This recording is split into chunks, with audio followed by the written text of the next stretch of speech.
Good afternoon. The meeting will now come to order. Hello, I'm Marcia Herbert, President of the Board of Education. I would like to welcome you to the July 14th board meeting. In keeping with the board's commitment to open communication with the community, this meeting is being streamed live on the CCPS website at www.carrollk12.org and broadcast live on Channel 21. We are also recording this meeting so that it can be accessed on demand on our website and broadcast throughout the month on Channel 21. Citizen participation is scheduled on the agenda for approximately 5:15 and 6:30 p.m. Speakers will be allowed in the boardroom individually for the allotted 3 minutes to address the board. Any retiree that are present here in the room tonight for the retiree recognition ceremony, please make sure you have signed in at the table in the back of the boardroom. I would remind all of us to silence our cell phones and other devices around us that the microphones may pick up. Also, we should each silence our microphones when we are not speaking. Please stand for the Pledge of Allegiance, followed by a moment of silence. I pledge allegiance to the flag of the United States of America, and to the republic for which it stands, one nation, under God, indivisible, with liberty and justice for all.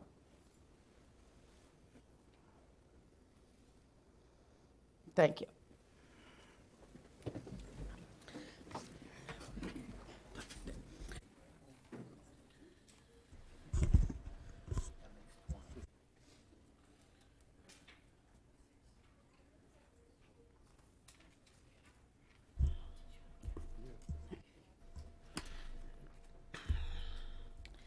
At this time, I need a motion for the approval of the agenda. So moved. By Dr. Dorsey, seconded by Second. Ms. Battaglia.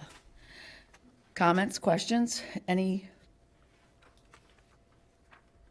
All right, I call for the vote. All those in favor signify by saying aye. Aye. Opposed? It passes unanimously. Now I need a motion for the unapproved board meeting minutes, June 9th, 2021. So moved. By Ms. Battaglia, seconded by Dr. Dorsey. Comments, questions, corrections? I will call for the vote. All those in favor signify by saying aye. Aye. Opposed? It passes unanimously. At this time, I need a motion for the unapproved board meeting minutes, June 21st, 2021. So moved. By Ms. Battaglia, second I'll second. by Ms. Savigny. Comments, corrections? Seeing none, I call for the vote. All those in favor signify by saying aye. Aye. Opposed? Passes unanimously. Now I need a motion for the unapproved work session minutes of June 21st, 2021. So moved. By Dr. Dorsey, seconded by I'll second. Ms. Battaglia. Comments, corrections? I see none. Oh, I do. okay, I'm sorry. Ms. Herbert, I do have a couple of things that I would like to point out Okay. on the June 21st minutes. Okay.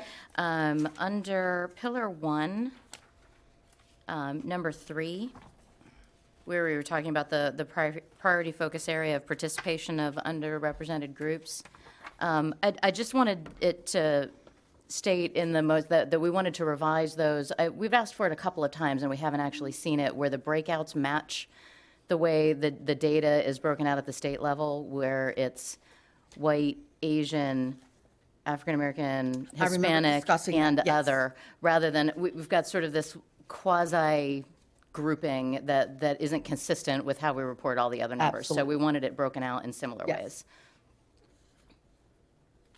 Yes, we did discuss that.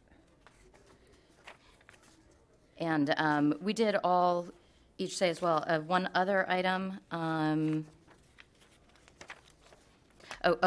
sorry, under that same item, we also wanted to say, we wanted to have some piece in there saying that students are successful in the pathway that's chosen. It's not just meeting the percentages of participation, that we ensure that the students are successful in that pathway. Okay.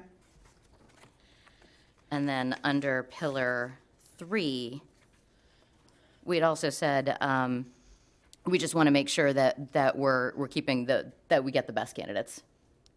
Right. That is very true. We know that that's inherent, it's sort of inherent, but just wanted to make sure that It was we say stated. that, we say that Yes. specifically. Any other corrections or comments?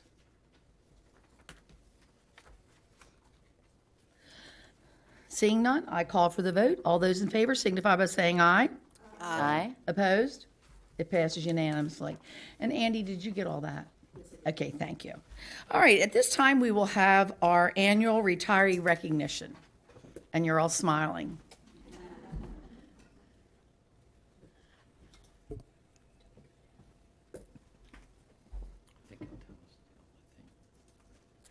Yes, we all need to come down.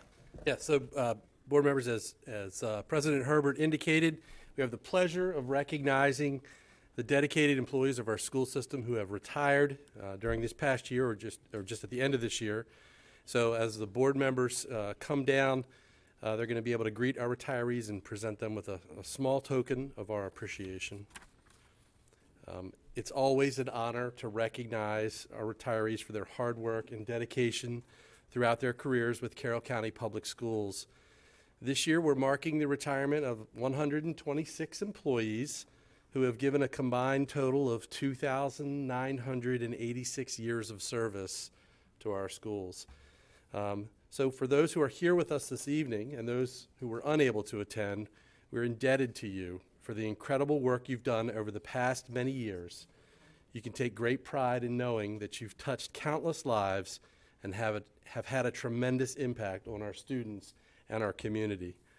We're grateful to you for the service and commitment you've brought to Carroll County Public Schools each and every day, and you will truly be missed.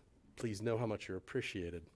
So retirees, as I read your name, please come forward, and if I'll do my best to make sure I try to get everybody's name correctly, and then at the end I'll pause to make sure we didn't miss anybody. So first, Teresa Atkins, who was a Career Connections teacher. Teresa, are you here this evening? There she is. Congratulations. Thank you. Do you want to go ahead right up? Round of applause.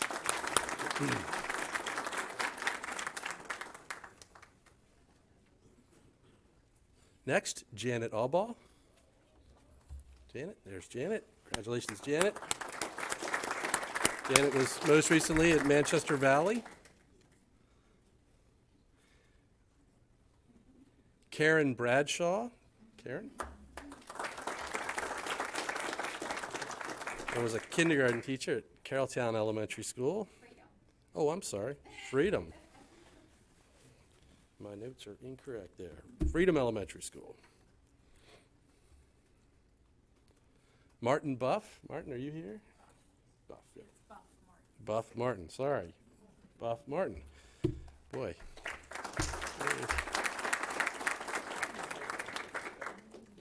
Sykesville Middle. Did I get that right, Buff? Sykesville Middle?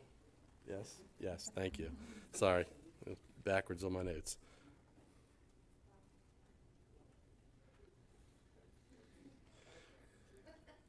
Virginia Sentee. Virginia, are you here? Hi, Virginia. Congratulations. Thank you. English teacher at Mount Airy Middle. Deborah Eaton. Deborah, congratulations. And I believe Miss Herbert, you taught Deborah, didn't you? Yes, I taught her, and when I transferred to North Carroll, she took my position and still used my old wooden desk, and it's still there at South Carroll. There you go. They're gonna miss her. All right, next up, Carmela Fiora. Sorry, Carmela Fiora. Yes, congratulations. Family and Consumer Science teacher at South Carroll. FACS. FACS. For those who don't know the acronym, Family and Consumer Science. Teresa French. Congratulations, Teresa. Eldersburg Elementary School, 3rd grade. Judith Gear. Judith, I saw Judith earlier. There she is.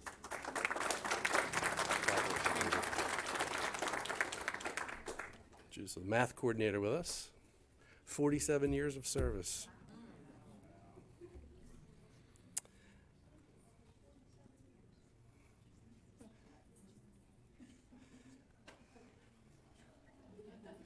Next up, David Haynes. David.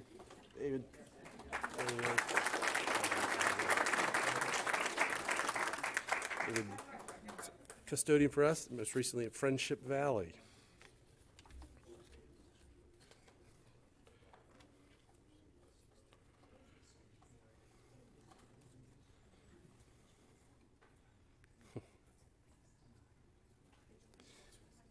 Next up, Charlotte Herbsummer, music teacher, Elmer Wolf.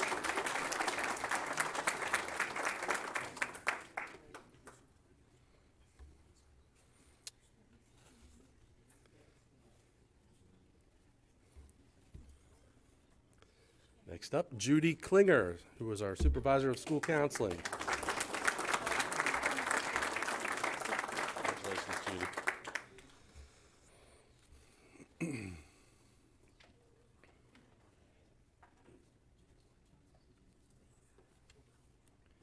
Next, we recognize Mary Kraft. Mary was a school counselor at Man Valley. There she is.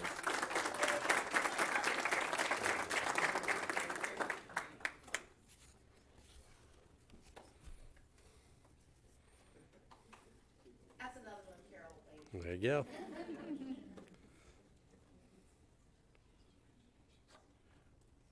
Next up, Virginia Korcheniewski Halverson. How'd I do, Virginia? Where is she? There she is. Did I get it? Virginia was at Mechanicsville Elementary School. Secretary there. Next up, Rebecca Lance, another FACS or Family and Consumer Sciences teacher from Mount Airy Middle. Congratulations.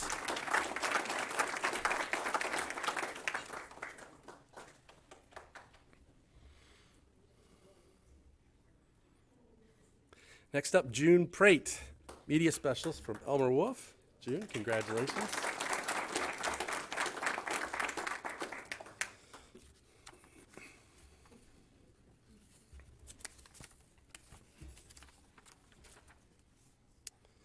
Next, we recognize Iris Rogers. She was our building supervisor here. And we congratulate you, Iris.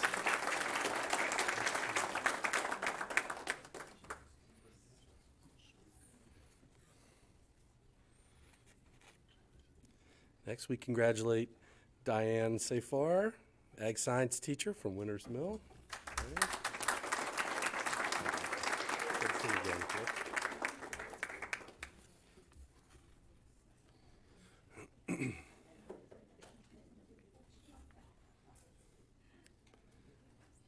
Congratulations to Wanda Schaefer from our Career and Tech Center. She ran the show up front over there.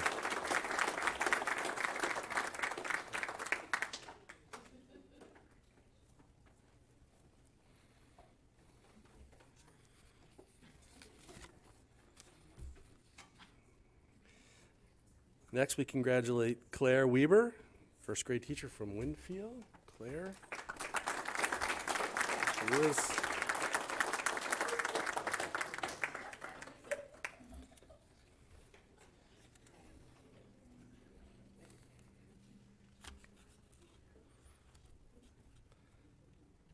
Next up, congratulations to Diana Latiné from Tawnytown Elementary School.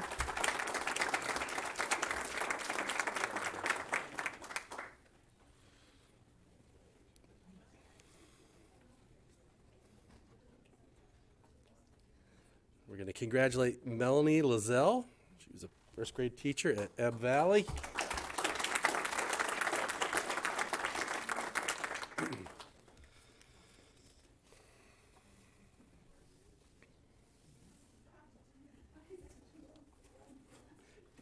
Next up, we congratulate Mary Murray from Westminster High School, one of our nurses. Thank you so much for your service.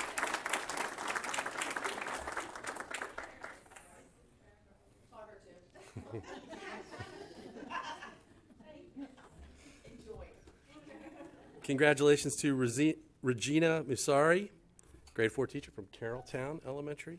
Gina.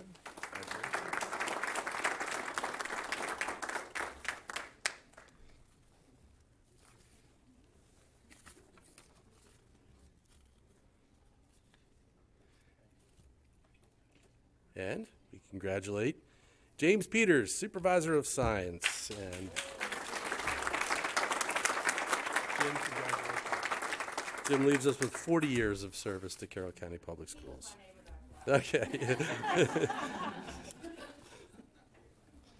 Well, I'm going to double check. Did anybody sneak in after we? Miss Catherine Henn, we congratulate you. Manchester Elementary.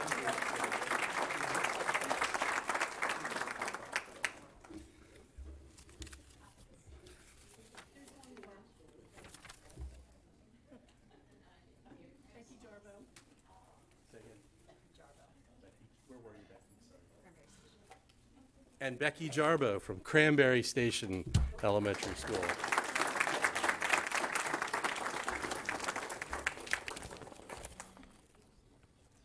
Did anybody else sneak in while we weren't?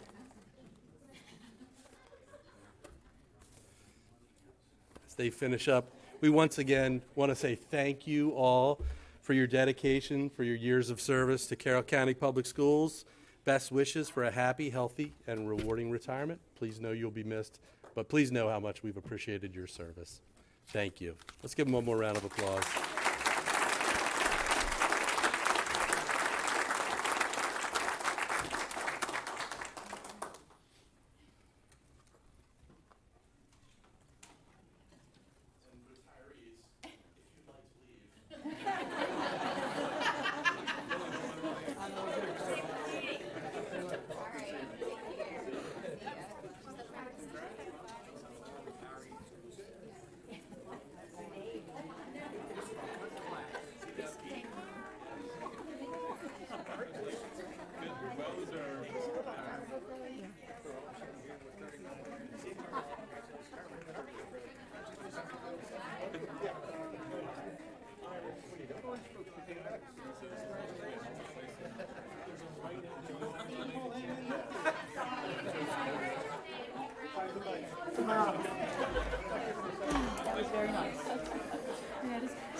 What's that?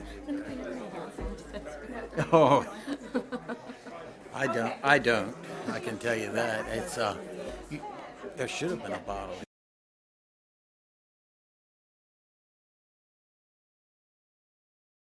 I don't see any anyplace. I like some.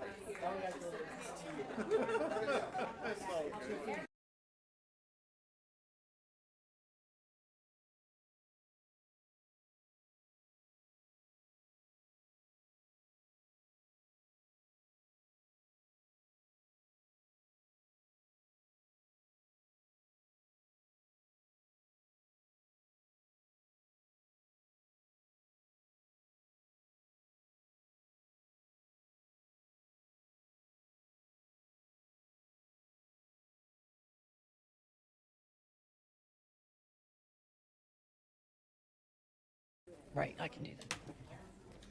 At this time, we will move on for public comments. Mr. Kyler.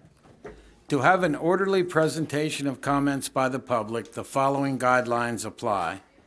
Speakers will be allowed in the boardroom individually for the allotted 3 minutes to address the board. Citizens who wish to speak must adhere to the social distancing guidelines, safety precautions we have previously publicized in communications about public comments for this meeting. Citizens not appearing in person for public comment can write to the board through email or U.S. mail. Citizen participation is not intended to be question and answer. However, if citizens have a specific question or questions, the superintendent will assign a staff member to make contact during the meeting to arrange a time to respond to questions. The superintendent board reserve the right to correct misinformation presented as factual after the conclusion of citizen participation. Statements to the board should relate to a recent agenda item, an agenda item that is expected to appear in the future, or a matter of general policy over which the board has authority.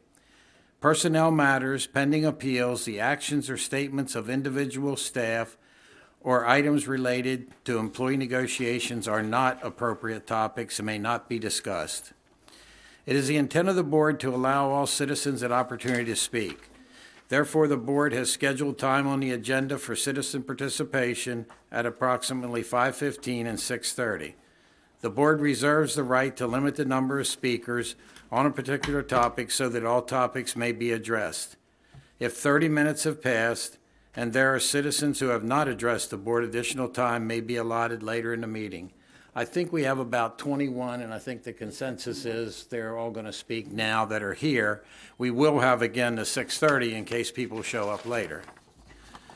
Comments are limited to 3 minutes or less. When the allotted time expires, the speaker is permitted to complete a sentence. The public may not display signs or posters during the board meeting.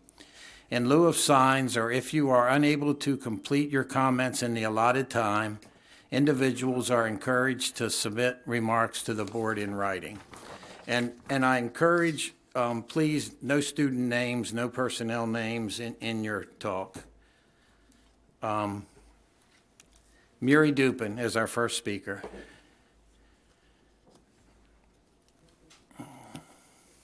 Good evening. My name is Murray Dupin, and I live in Mount Airy. I was a CCPS parent for 16 years and have been a community advocate since 2014. Today, I am here to ask you to demonstrate in word and deed your commitment to a real racial reckoning in Carroll County Public Schools. Take the lead, do the work, and show your work.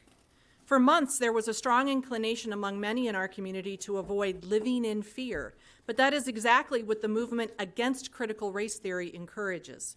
There is an organized effort to instill paranoia of being replaced and to politicize school systems. The forces behind this have failed to hide their lack of intellectual integrity. For example, some of the buzzwords they warn against, and I swear I wrote this before I got here today, include such common concepts as social emotional learning, cultural competency, equity, racial prejudice, and restorative practices. I won't read from Komar about how equity is actually codified into law. It is ironic that the anti-CRT toolkit created by the hyperpartisan Center for Renewing America clearly states that in order to fight CRT, opponents have to know it. Ignoring for now how much is wrong in that, the way that they explain what it actually is, learning about CRT is considered essential in that context. In addition, it is troubling that instead of giving CRT-oriented academics and attorneys the benefit of the doubt, credit for engaging in well-meaning scholarship and citizenship, they are painted as a hostile invading enemy. Read it, I promise you, that's what it says. Efforts to legislate this issue seem to have the aim of making sure that white students are not made to feel bad about the worst parts of our history, while students of color are continually re-traumatized. But it's a red herring anyway.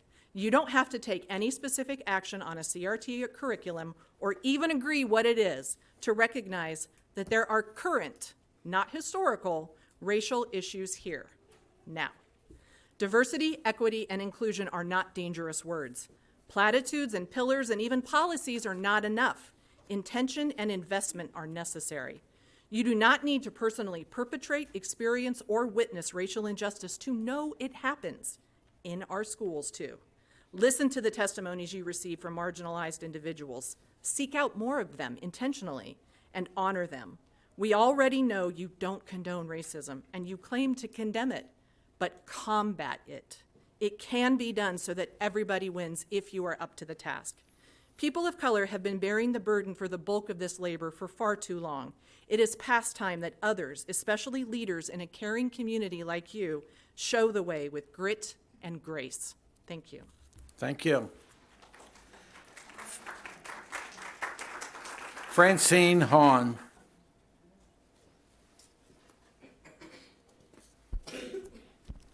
Good evening. My name is Francine Hahn. I am a Carroll County public school parent, and I want to first point out that, just to really define that, we don't have to worry about critical race theory in our curriculum in Carroll County because it doesn't exist in our curriculum in Carroll County. Instead, we need to be focusing on how our Carroll County public schools, which is such a critical, important component of our community, can be a leader in leading the way for all of our students to really recognize how we all share this community and share this world together and need to learn how to live in it together and cooperatively and with kindness and love. I want to share, and you'll hear more stories and things too, so you can, to demonstrate that there are racism and issues that are going on in the school system, you know, up to this point in time. But I want to share a bright spot. I have my son was openly gay, graduated from high school last year, and was bullied in his freshman year of high school in Carroll County. We picked Winters Mill High School because I did research and found that was a school that would be responsive to my child's needs as an openly gay student. And when I reported that to the school, my son was distraught. He could not sleep. He was up until 2 or 3 in the morning. From the time I called that school, all the way through that reporting process, I was met with integrity, dignity, and grace, and so was my child. And we don't know, my son knows who the identity of those other students were. I don't, and I didn't need to. I just wanted to know that my child would be safe and feel safe in the place where he was there to learn and to be academically successful. He felt safe. The guidance counselor gave him other tools in which to reach out for help through text if he were in the lunchroom and was being harassed again. These are the kinds of ways that our administrators are currently dealing with and handling these kinds of bullying situations. We have the tools to do it. I know it. I've seen it. My child has experienced it and then has been able to hold his head up high and return back to school and feel like he is in a safe environment. And I, as his parent, could feel the same way. That is what all students should feel, regardless of their race, gender identity, sexual orientation, anything. They should all feel safe. And that's what this is about. Thank you. Thank you. Maria Warburton.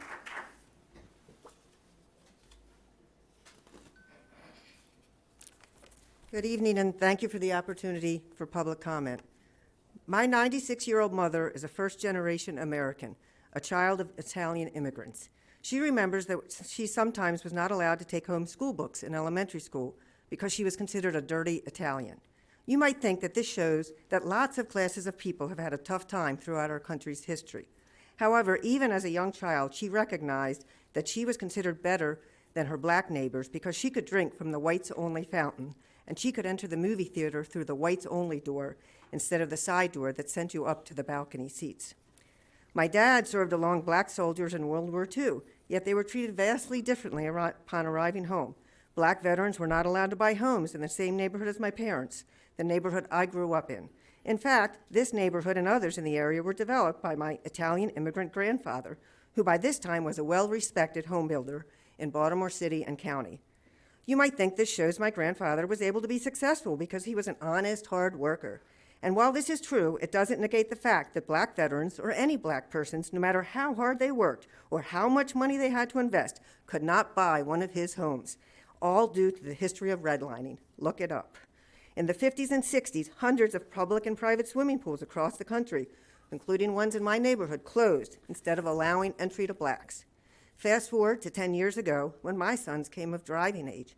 Not included in their driving lessons by my husband and I was asking them to memorize their driver's license number, as is done by many black boys of the same age, in order to ensure that they do not need to reach somewhere into their pocket or glove compartment during a traffic stop.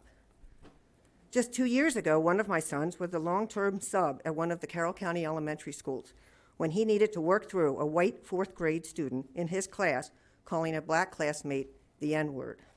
I could go on, but instead, I'd like to talk a little bit about equality versus equity.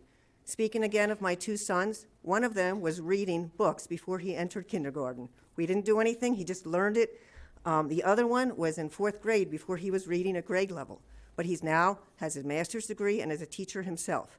I would not have wanted my children to be taught equally in school. I wanted them to have the program that they needed. So equity is what is needed in the school systems. Please let us not decide to whitewash our history. Our history is our history, the good, the bad, and the ugly.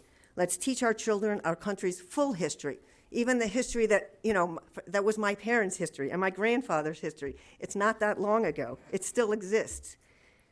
Let us acknowledge that there is indeed still work to be done. There will always be work to be done, unless, of course, somehow we become the perfect human beings that I don't think any of us are. Thank you. Thank you. Brian Thompson.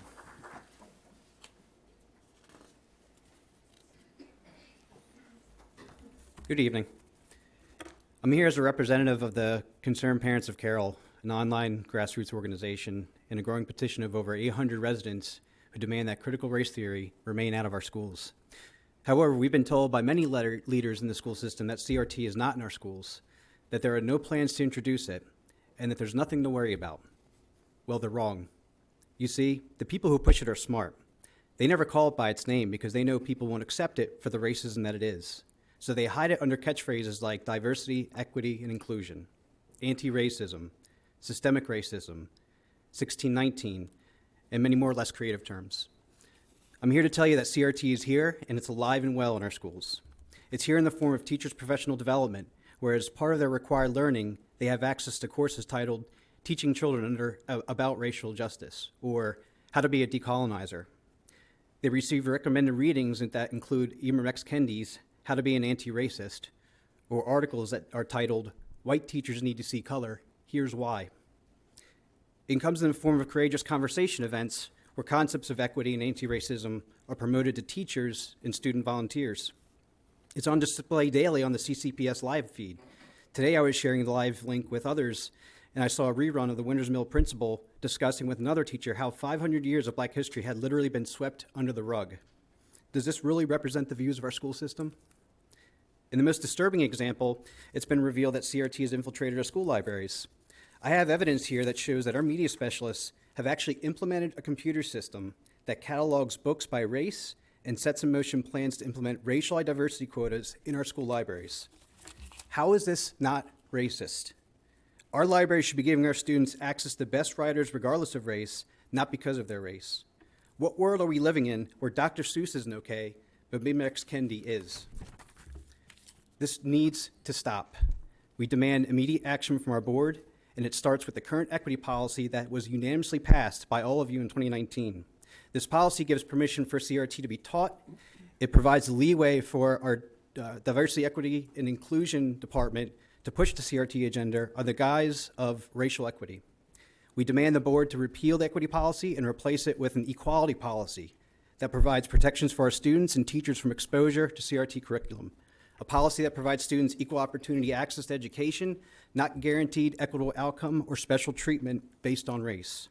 As parents, we demand greater involvement and transparency in the Curriculum Council and how libraries operate. We want to teach our kids that 1776 is our founding, not 1619.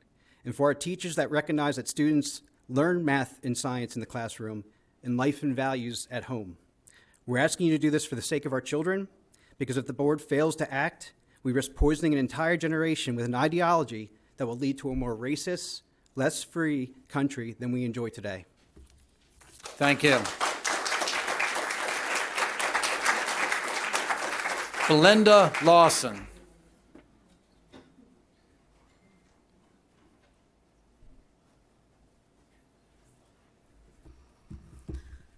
Hi, my name is Belinda Lawson. I'm here representing 3,500 moms and 400 concerned parents. I have a mixed daughter. Her father is white, and he's never experienced privilege. I am Black, and I had more privilege than him. He was never offered scholarships based on his race, but I was. I never received help from the government, and I don't intend to. I don't need reparations. My parents taught me how to work hard for everything I have, make good choices, and that's exactly what I've done. What is alive and well in Carroll County is hypocrisy and liberal privilege. The opportunity to be hypocritical, doing exactly what you want others not to do, and getting away with it. Stereotyping an entire race based on color simply because the definition of racism has changed. Now it's okay to be discriminatory towards a certain race. Prime examples of this are one of your board members that looked just like me is straight out of CCPS, became successful in school, and then came back to Carroll County as a successful Black woman. And now you're sitting on the Board of Education wanting to tell black kids that they're not able to do what you did. Is this okay? No. You're a prime example and proof there is no issue in Carroll County. Proof your success is only dependent on your actions and choices you make. There is no such thing as systemic racism when the very people in power are the same color. The court-appointed attorney, the arresting officer, the judge, the 911 operator, and the state's attorney are all black in some areas. And at some point, you're gonna have to stop using systemic racism as an excuse to not punish people for the actions and choices they make. America is the best country in the world. You're able to be successful no matter what color or race. We literally have people risking their lives and flooding our borders just to come to this country. Please put forward a motion to update and correct the equity policy to include equality, as we know it's impossible to achieve equity without putting our brightest stars down. I'm also asking for the board to put forward a motion to create a policy that prevents teachers and staff members to utilize materials that represent diversity, equity, and inclusion within our classroom, and to hold teachers and staff members accountable for their actions. Thank you for allowing me to speak, allowing me my constitutional right.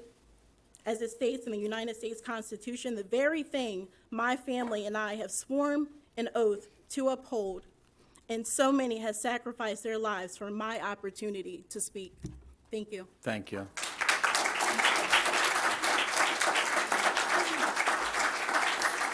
Faith Lawson. Dr. Dorsey. Since I was called out, I would like to make a comment. I certainly enjoyed a 39-year career here in our school system. I've taught children of different races, children different socioeconomic levels, and really, I taught each of them that, you can work hard, pursue your own dreams, and yes, you can become what it is you would like to become. So again, certainly I've not discriminated, my message as far as any of the students are concerned, but I've really been a person of integrity, and I've taught all of my students. And it's very rewarding now because I have former students that I see in all walks of life. I have their parents and grandparents who, again, have wonderful recollections of the start that we've given our children. And not just African-American children, but the white children, and as I said, all of the students that I've certainly had contact with over the years. So I just wanted to add that since you alluded to me in your comments there. But thank you for sharing. Thank you. Thank you, Dr. Dorsey. Faith Lawson. Did you just wanted to be together? Okay. Kimberly Evans.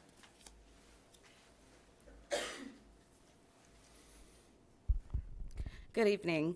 I have 3 children in CCPS. We moved here in 2016 from Baltimore County, and we go to amazing schools here. I am a concerned parent. CRT, the theory that racism is not merely a product of prejudice, but that racism is embedded in American society and its legal systems in order to uphold the supremacy of white people. It teaches our children that America is inherently a racist country and that our institutions are illegitimate. It also teaches my children that they were born oppressed, and that since my family is interracial, my own mother being white, it also teaches my children that over half of their family are born racist. CRT will hurt our families. I have always tried to instill in my children that they are blessed to be here in the U.S. and that they can be anything that they want to be, as long as they work hard enough. My husband, who is a Black veteran, and I teach our children to love everyone and treat everyone equal. He and many others fought for their rights that we have today. CRT is not worth our tax dollars. It will backfire completely. It will cause further hate and division in our schools. It will teach our children to judge others for their skin color, exactly the contradiction of Dr. Martin Luther King's words and what I was taught growing up. Of course, the teachers' unions will give our sugar-coated version of what they want you to believe CRT is, but that's not true. Over the last year, all of us parents and students saw firsthand that the teachers' unions do not always have our children's best interests. They literally fought tooth and nail not to allow our children back into the classroom. CCPS Board of Ed made me super proud that you led the way for other counties in Maryland. We urge you to do the same thing when it comes to this. Teachers should continue teaching their subjects the way they have been without indoctrinating our children and keeping politics out of our schools. It's one thing to teach history, but to put a spin on it to where you're teaching innocent children that they are born racist is not productive, nor is it true. Our children are innocent and only become racist when they are taught to be. Listen to the parents, and we continue to fight for our children. We are our children's best advocates. There is a reason so many parents across the nation are fighting back. There's a reason at least 21 states have banned CRT and at least 5 additional ones have taken steps to restrict it. It is clear, based on the bills authored in other states, that teaching race, gender, and equality and identity the way that CRT has it, it's teaching division. You say that you don't condone racism. CRT is racism. We plead with you to take our words into consideration and do what's best for our kids. Remember, it all starts in the community, and our kids take what they learn as young children with them throughout their adulthood. No country's perfect. No country's history is perfect, but we have the best country, and we are moving forward. Do not destroy their view of this beautiful country we live in. We moved here because we have the best schools. Don't change that. Thank you. Thank you.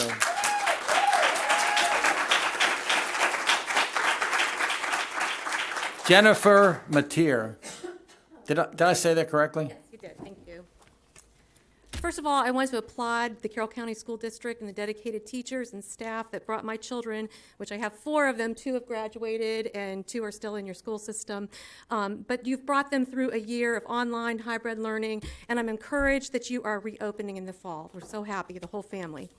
However, while Carroll County Schools has done some great things in terms of providing a basic education, the school system has in a negative way allowed for a political bias curriculum. I saw it during the past year throughout many curriculum pieces that came to my children during their virtual learning experiences. As future curriculum is currently being discussed, I beg the Board of Education and the school system to take a careful look at the diversity, equality, and inclusion piece. If curriculum material is imposing a view that makes a student feel that they are at fault for the bad things that have happened in our country, that they themselves were never a part, or makes a student feel that they need help from our government to be an achiever, or if sexes are discussed in a way that makes someone with religious beliefs like mine that condone homosexuality feel unaccepted, or if law enforcement is put down to less than a hero, then it should not be in our curriculum. I understand that you have goals of teaching critical thinking skills, which is what I have been told whenever I've come to Carroll County Public Schools. But some of your curriculum has surpassed that goal. And in some cases, your curriculum and teachers are imposing their own personal views that very often are extremely liberal. I am tired of the leftist political agenda that has infiltrated the Carroll County schools. The Carroll County schools should aim to achieve true diversity, equality, and inclusion. My family, along with many others in our community, have been to the Carroll County Schools table on more than one occasion to discuss the political bias problem in our school system. I have not seen or felt a change for the better. In fact, it seems to me that things are progressing in the direction of the left-wing politics more and more.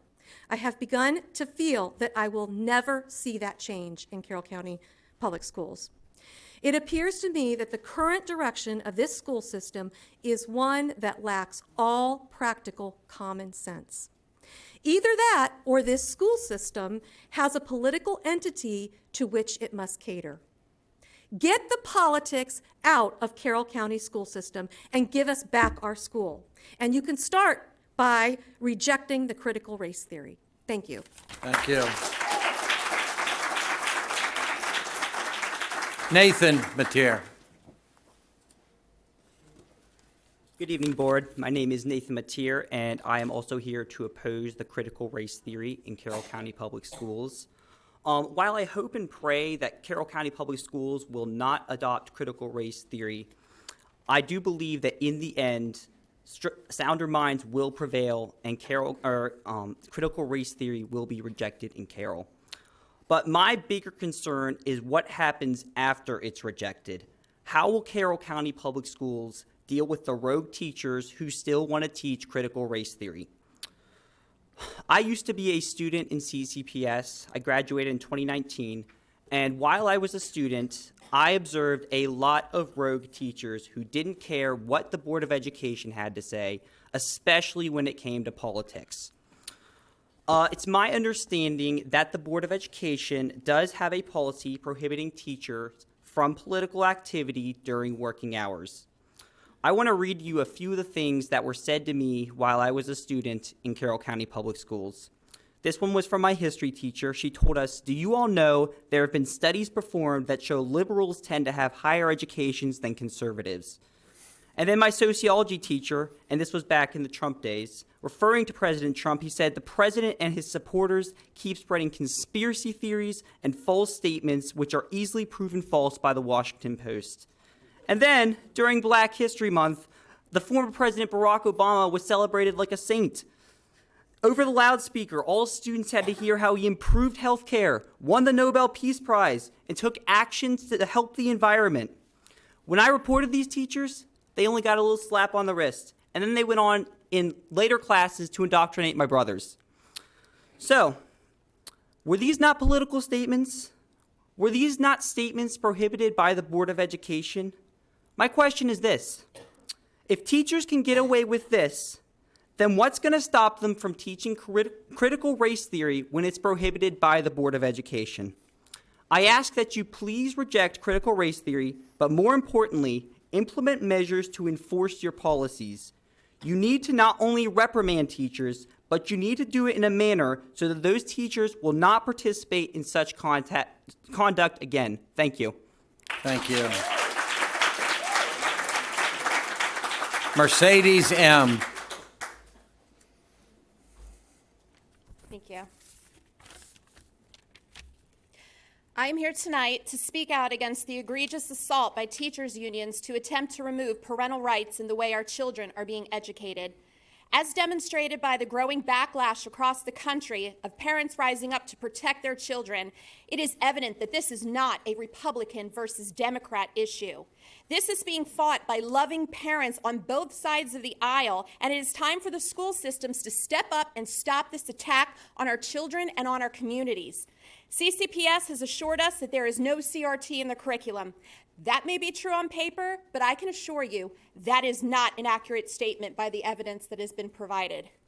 The majority of parents in this country do not support this, and make no mistake, it is the majority vote that elects board members in this county, and we will primary any member that does not stand up to protect our children. So since we have been told that CRT is not in our curriculum, I am calling for the board to put forth a formal policy that bans CRT, social justice, anti-racism training, the 1619 Project, radical groups pushing these views, gender identity, pronouns, radical human sexuality teaching, and no personal politics in the classroom. If students know a teacher's political leanings, they are not doing their job. We have heard from several students that have felt discriminated against and even had to write papers leaning toward a teacher's point of view for fear of getting a bad grade. This is wrong. We are supposed to be teaching our kids how to think, not what to think. And grading a child poorly because they carry differing views is against the First Amendment, and it is not acceptable. We also ask that the board put a policy into effect that will monitor what can be used for lesson plans and materials in the classroom, professional development, teacher training, approved speakers, and teachers' readings lists, since this is where the radical views are coming into our school system. We ask CCPS to also hold all employees to the same standards. We also asked for the equity policy to be redone. We do want equality. We know the word, the definition, not equity. Equality assures that each person is afforded the same benefit and opportunities as anyone else. Equity is forced outcomes. Everyone gets a trophy, okay?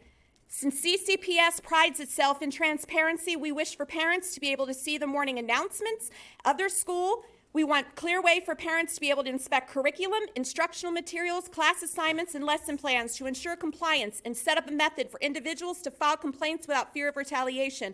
We also want how parents are getting onto the Curriculum Council and the Family Life Council to change because it's biased. We also ask that CCPS not violate its own equal equal employment opportunity clause and hire employees based on qualifications and experience and not because they fit a quota, because that is discrimination. Thank you. Thank you. Lisa Terry. Hi, my name is Lisa Terry. Obviously, people have given you facts. I'm here as a concerned parent. I'm here to speak about DEI, diversity, equity, inclusion, also known as CRT, critical race theory. I'm voting against this form of teaching. Why? Because this is racist in itself, against race and other backgrounds. It expresses that white-skinned humans are bad and privileged, and they are the oppressors, and the other humans are the oppressed. This is not history. This is dividing us all. It's an insult to us all.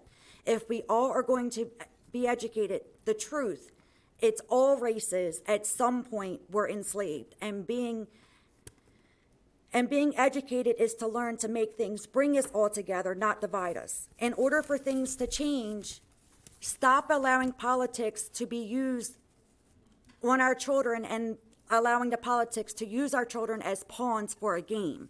We are able to make choices for ourselves and to work hard, abide by the laws, and to respect one another. Life is hard, but as humans, we have accomplished so much and fought for what we believe in as equals. Unfortunately, yes, one way or another, there is discrimination of all. It's just not one specific group. We all have made big differences and have come together to unite as one. As you can see today, we are all from different backgrounds fighting for our children's education and protecting them from the chaos of dividing. We send our children to school to be educated and to teach them to succeed. And whatever they choose, it's a choice which we all are able to do, to choose to love thy neighbor, work hard, respect laws, and to make the world a better place, or go down the wrong path and not succeed. My boys, 7 and 10, are great little boys. They know we all are different. They know there is good and bad. The only thing they are worried about is making friends, playing, and enjoying their childhood. They welcome all, and they go by the person's characters, personalities, and manners, not by what they are or who they are, if they're rich or poor. We come from a very diverse family, and they understand that we are human beings, and we all are living life to the fullest. DEI and CRT is not education, it's indoctrination, and a form of Marxism. If DEI, CRT is going to become a curricular or curriculum, I will be pulling my kids out and have them homeschooled. I will also find a way to not invest my tax dollars into any school that believes in teaching DEI or CRT. I also want to say that although I look like I'm white-skinned, I'm multi-raced, and so are my children, and there's no checkbox for that to identify us. We are fighting to unite and to protect our children. Thank you very much. Kathy Allison.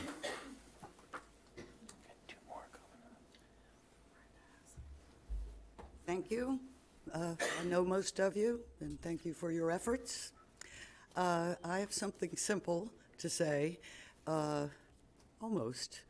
It's sort of personal. My family history, we're talking about this white, brown, and black skin stuff. And I guess I would be considered to be a white person, but I'm not even of immigrants. Because in my family history, a ship's captain came here not to immigrate, and his ship sunk at sea, and his wife was a Choctaw Indian, and that's the people that I come from. And I still own the land that my Choctaw family walked on before this was a country. So I just ask you that we try something to stimulate us in a direction maybe no one's thought of, that we take that abomination of a word called racism and learn how to throw it in the trash can. This is the United States of America. Our Constitution says we are equal, and it says nothing about what we look like. Thank you. Thank you.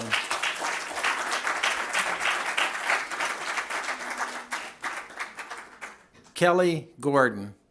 And everyone that we have cards for, we're going to go ahead and do at this point in time. Good evening. I am a retired educator, and throughout my career as a family child care provider, a religious educator, and a librarian, I've dedicated myself to nurturing children from birth into young adulthood. I also supported the adults who interact with children and their families through mentoring and training.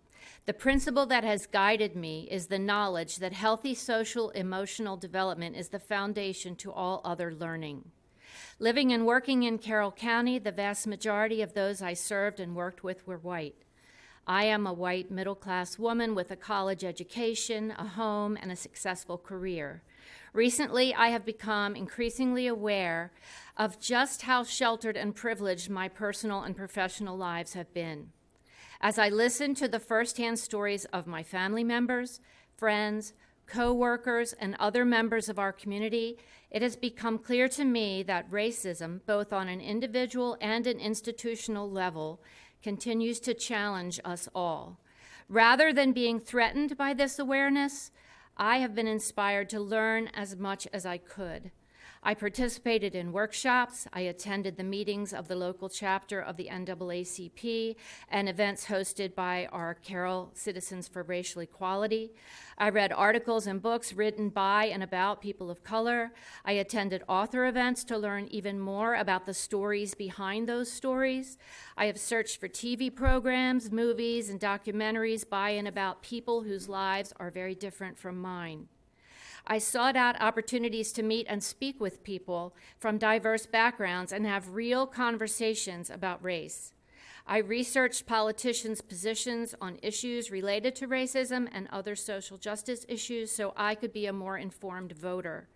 I experienced the artistic expressions of many diverse cultures. In other words, when I realized that I don't know what I don't know, instead of being threatened, I set out on a path to be more educated and aware of the rich, troubled, inspiring, sometimes tortured, and often joyous experiences of people of color in my community, my state, my nation, and my world, because I believe that knowledge is power. And I was seeking the knowledge I needed to be a better ally. How could I be the change I wanted to see in the world? How could my lifetime of experience as an educator guide my steps? This is my own ongoing journey. And so now I'm asking each of you as elected officials, community leaders, members of the Board of Education, superintendent of schools, and concerned citizens, what are each of you doing in your professional and private lives to learn about the lived experiences Please finish your thoughts. of people of color? Are you actively seeking opportunities to listen to their stories with an open heart and open mind? Can you set aside feelings of discomfort and defensiveness to better hear about the issues impacting their lives and their families? Unless and until every one of us faces these realities and begins the process of working for a more just, inclusive, and equitable world, how can we possibly hope to create a learning environment that builds the social foundations necessary to truly educate our children and prepare them to thrive in an increasingly interconnected and diverse world? Thank you. Bettina Wachter.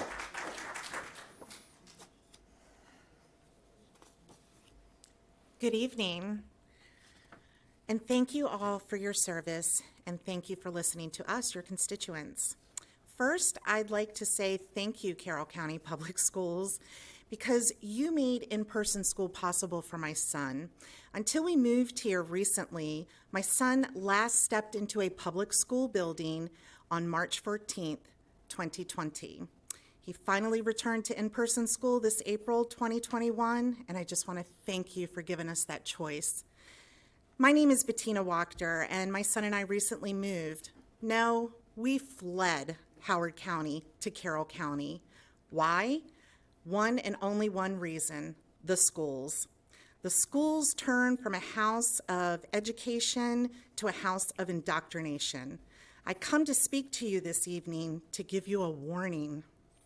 Please do not allow CRT, also known as diversity, equity, and inclusion, to become curriculum in CCPS. It will destroy this community, and it will destroy the school system, and it will destroy our children. I watched my beloved Howard County, where I grew up and graduated school, completely implode. Neighbors pitted against neighbors, students against students, and parents against students. Thousands of children have been disenrolled from HCPSS, and hundreds of families, like myself and my son, have moved because of the school system to get away from the divisive, racist curriculum that has made its way into the public school system. Many more of my Howard County friends are following behind me this summer and this fall. The CRT, written by known Marxists, based their foundation theory on if you are white, you are inherently born racist and an oppressor. If you are born black or brown, you are born a victim. This, in my opinion, and the opinion of thousands of parents and students nationwide, is blatantly racist. This curriculum teaches to divide. We actually need to teach relevant Black history in our schools. Where are the subjects of the Tuskegee Airmen, the 688? What about Bessie Coleman? What about the first inoculation that was introduced by an American slave? What about Esther Jones and so many more? They are not in our curriculum. This is what we should be teaching our children, not to hate and divide, which is what the CRT does. I am asking the BOE, no, I am beseeching you, coming from a county that was infected with this type of curriculum, to please have thoughtful discussions, to teach relative Black, brown, Asian, and multicultural curriculum, and keep CRT out of CCPS. I leave you with this quote from a man I wish was still here on earth, a man I never knew and died before I was even born, the great Dr. Reverend MLK. I look to a day when people will not be judged by the color of their skin, but by the content of their character. And the CRT does not teach those wise and valuable words of the great Dr. King. Thank you.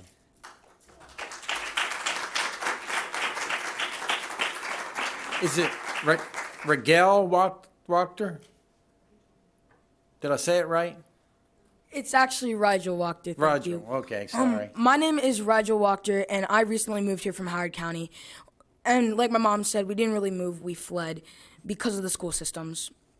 And my school was racist and sexist. Not racist in the way it was against Black people, racist in the way it was against white people. The reason I say this is because if a Black student did something, they wouldn't be held accountable. But if a white student did the littlest of thing, they would be held accountable and would face a punishment. Black students didn't even, during virtual most of the time, didn't even show up to class and still got A's. But if a white student didn't show up to class, it would be marked on their record. It was sexist in the way that, in the same way, if a girl did the same thing as a boy did, they wouldn't be held accountable. But if a boy did the same thing, then they would be held accountable and would most likely get a reflection sheet or a referral. Also, I would like to address critical race theory. Critical race theory is racist against white people, as it is saying that white people are all born racist and they need to be deprogrammed. And it is taught that Black people are victims. This is not true in any way. I am Black, and I do not feel as that I am a victim. And I do not feel that I am a victim. In fact, I feel overpowered sometimes because of the way that the schools treated me just because of my skin color. They said that we were victimized, and that we needed to be de-victimized, and that they were here to help us. They are not here to help us. They would also say that they stand and say for all Black people. As I am Black, I do not support this, and that is proven that they do not stand and talk for all Black people. We were taught that if you were born white, you were racist, and they needed to deprogram you. Not all white people are born racist, as my mom is white, and if she was born racist, I would have never been born. She would have never had a child with my Black dad. She is also not privileged in any way. We lived in my grandparents' basement, in fact, and we were never privileged. And the other factor, my dad was pretty privileged. He used to live in a big house and used to have quite a good income. But saying that all white people are privileged, and saying that all Black people are not privileged, and that factor is racist, as you were saying that black people cannot accomplish their dreams. And I am serving this as a warning, as also Howard County schools used to be some of the best in the state, and now since they've introduced critical race theory, they have dropped down significantly. And I serve this as a warning to Carroll County to not introduce the critical race theory at all. Thank you very much. Thank you. Roger. Ms. Battaglia. Roger, I just want to say thank you for being a very brave young man. How old are you? I'm 11, ma'am. 11. For you to speak publicly with a lot of people, it takes a lot of courage, so thank you.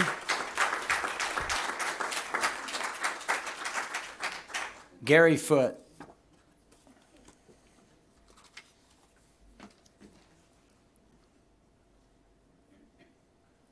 Good evening, Superintendent Lockhart, Commissioner Weaver, members of the board. I am here tonight to discuss the National Spelling Bee. You might know that Zayla Avant-Garde, this year's champion, was the first African American to win the competition.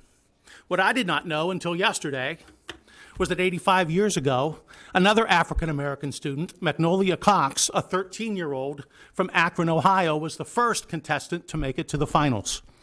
A crowd of 3,000 residents of Akron showed up to the train station to send her off.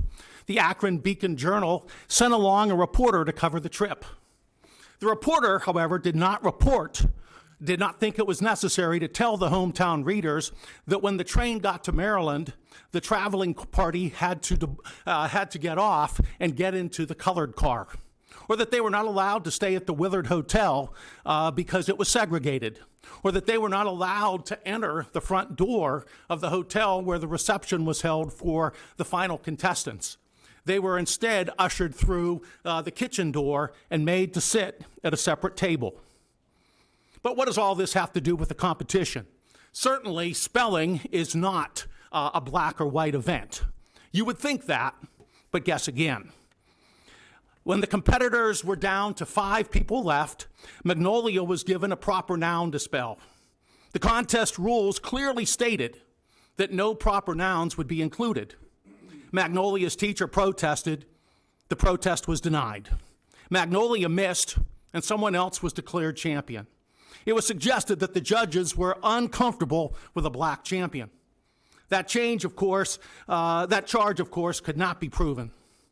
All of this would have been forgotten long ago, except that Magnolia's niece wrote a biography years later. Zayla knew the story and reported that she thought of Magnolia before she spelled her final word. There is nothing in this story of which any of us here can be proud. Nonetheless, it is history, much of it close to home, that we should address. History that I was never taught in school, and my kids weren't either. I am hoping it will be different for my grandchildren. Which of you board members running for re-election will make a commitment to an obstinate dedication to the truth? Do you really think Carroll County students are such snowflakes that they can't handle it? Amanda Gorman reminded us on Inauguration Day that what just isn't always justice.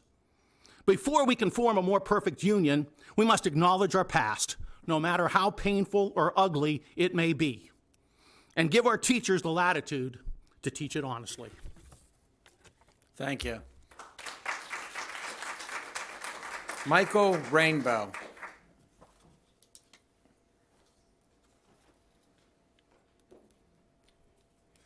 Hi, my name is Michael Rainbow, and I have coached and taught at Liberty High School for the past 10 years since moving to Maryland. I graduated from the Peabody Institute at Johns Hopkins University. I have loved my time at Liberty High School and count myself lucky to have been a part of the students' and families' lives at the vocal department as their director. My program is very successful. We regularly turn out 10 to 15 all-state vocal students that represent our county on the state level, a number that is only rivaled by a few other schools across the entire state of Maryland. I have 8 vocal groups, and we have sent 3 ensembles to the state level, which has never been accomplished by any other CCPS program. They have also been featured on the TV, radio, and the front page of the Carroll County Times for their placement in the Eastern Choral Society Finals. They have been heard at vocal board meetings such as this, performing the national anthem on the Carroll Hospital Ceremony of Candles soundtrack, and numerous other places in the community. The list of accolades for my students could go on, but you get the point. So why am I standing here before you today? The reason is that I made the very difficult decision this week to resign from CCPS and will be moving on to a new placement in Howard County Public Schools for the reason that needs to be addressed moving forward in this meeting.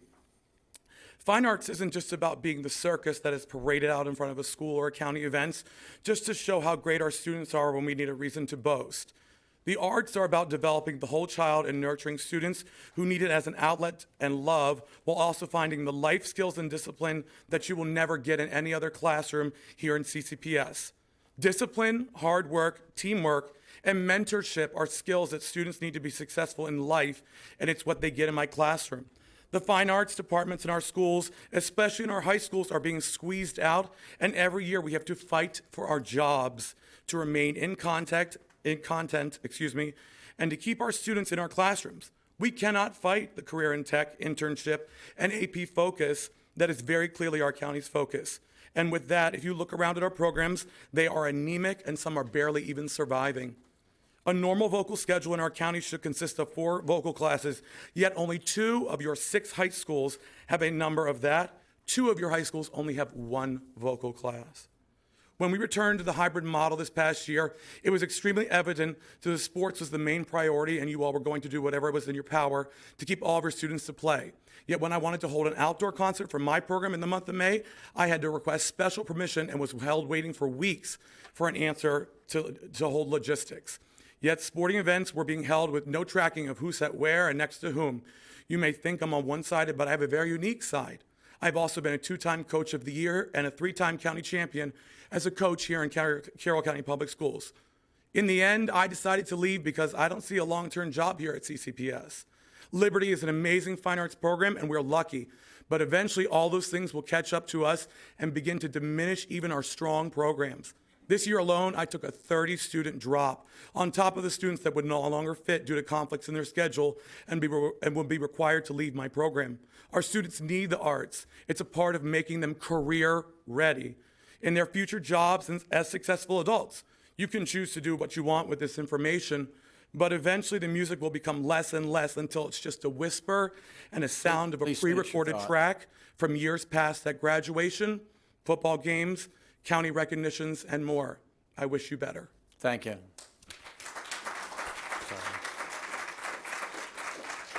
Amy, and I may be reading it wrong, is it Krug?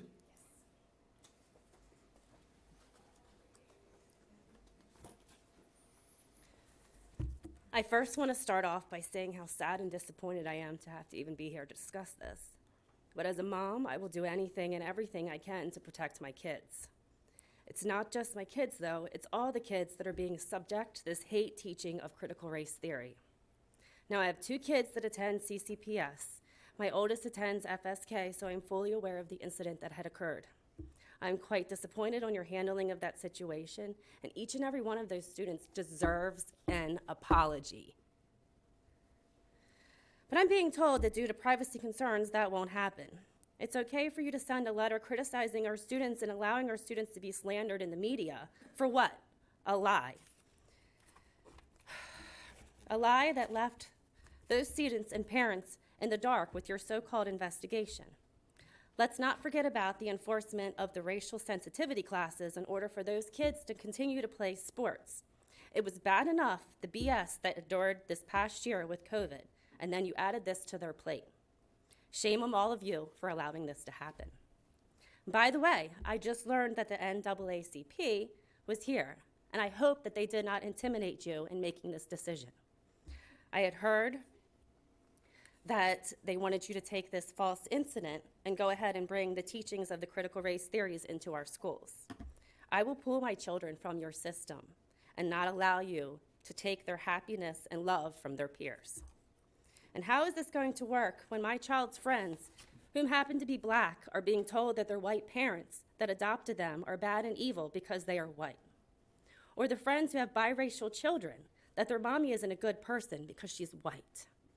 Not only that, but to teach these students of color that they're oppressed. I'm sorry, but I'm not okay with that.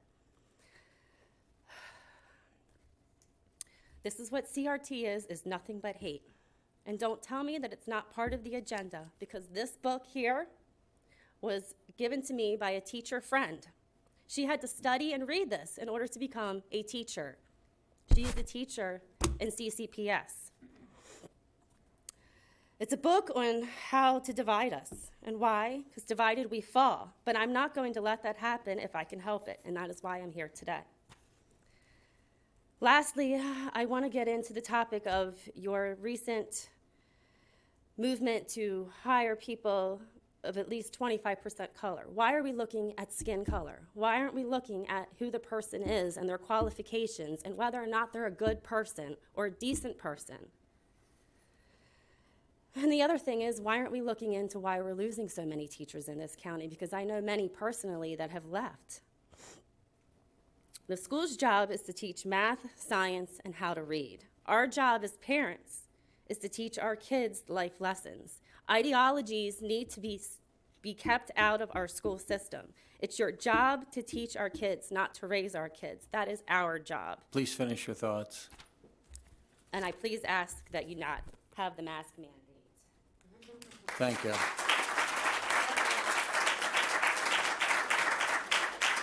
Roxana Harlow.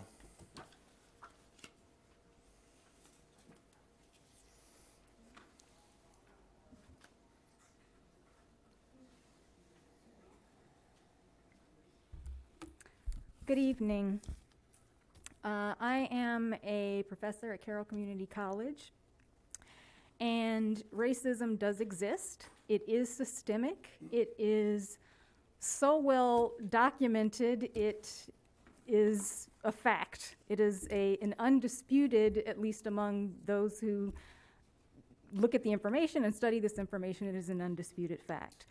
The students who I teach come directly out of the Carroll County Public School System, the vast majority of them.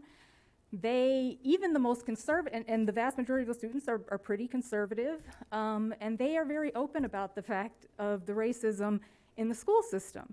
Now, they might debate about if it's systemic or not. They don't really understand what that term means, but they are very open about the things that students say to each other, the racism that exists. Both white students as well as students of color are very open about the racism that exists in the public schools. It's also reflected in what they know and what they don't know, and what they think they know and what they don't know. And so it's very much reflected in the absence of information that they come to my classes with. It's also, as I've been sitting here throughout the night, it's reflected in the extreme misinformation that's shared by those who are sitting here in the white shirts. I am bowled over by the, again, misinformation at best that has been shared, and it would take all night to go through point by point why it's misinformation, but I will just share a few things, which is that equality means the same, equity means fair. It's really that simple. Equity is fairness, equality is the same. If we ignore equity, it means, for example, that there would be no special accommodations for students who need special accommodations if we treated every student equally. And again, I'm not going to go into that. That's just one example of how, that's really all it means. That's really the only difference between those two things. In addition, the argument about not having critical race theory in schools is an argument looking for a problem. Probably the vast majority of Carroll County Public School teachers never heard of critical race theory until someone on Fox News said everybody should be concerned about it, and so began to be concerned about it, or on social media or wherever you heard it from. But whatever the case, I heard a student from Carroll County Public Schools say they went to college and were not prepared for the diverse environment that they were in, that they left Carroll County Public Schools and were not prepared for that. I encourage everyone to listen to the experiences of those who have experienced racism, who experience it every day, to hear what those experiences are, and to think about what do you think will happen that is so bad to your children if they have an accurate education and if they have an inclusive education. Thank you. Thank you.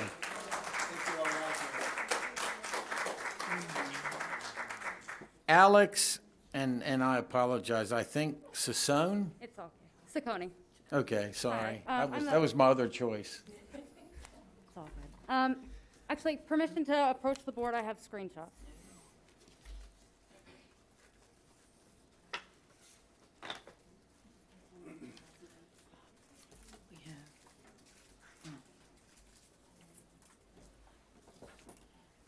All right, so I am here as a parent of 2 Carroll County Public School students and their friend, and I am passing around screenshots. They've been redacted for privacy reasons. I respect the students' privacy, but I do want to bring this to your attention. A lot of people here have spoken about how there's no hatred here in Carroll County, and these screenshots are from students. These screenshots are from students proving that is not true. The first one that I have was right after George Floyd's murder in June 2020, and a kid sent to a biracial student who is my daughter's best friend, "White Lives Matter." The other paper that I handed out to you guys was the conversation that they had because he had sent that screenshot to her, or that, I'm sorry, that Snapchat Bitmoji, I guess is what they call them. And she said, he sent it to her and she said, "Who the hell do you think you are?" And he said, and I'm going to redact this for obvious reasons, "an N-hater," to an 11-year-old who attends Carroll County Public Schools. And the person who said that was a 7th grader at Carroll County Public Schools. That was June 2020, like I said. The other screenshot that I have was from last night. Also on Snapchat, another student from Carroll County Public Schools who said, "I STG," and I had to Google this because showing my age here, I didn't know what that meant. "I swear to God, I hate you effing gays. I really hope you all die."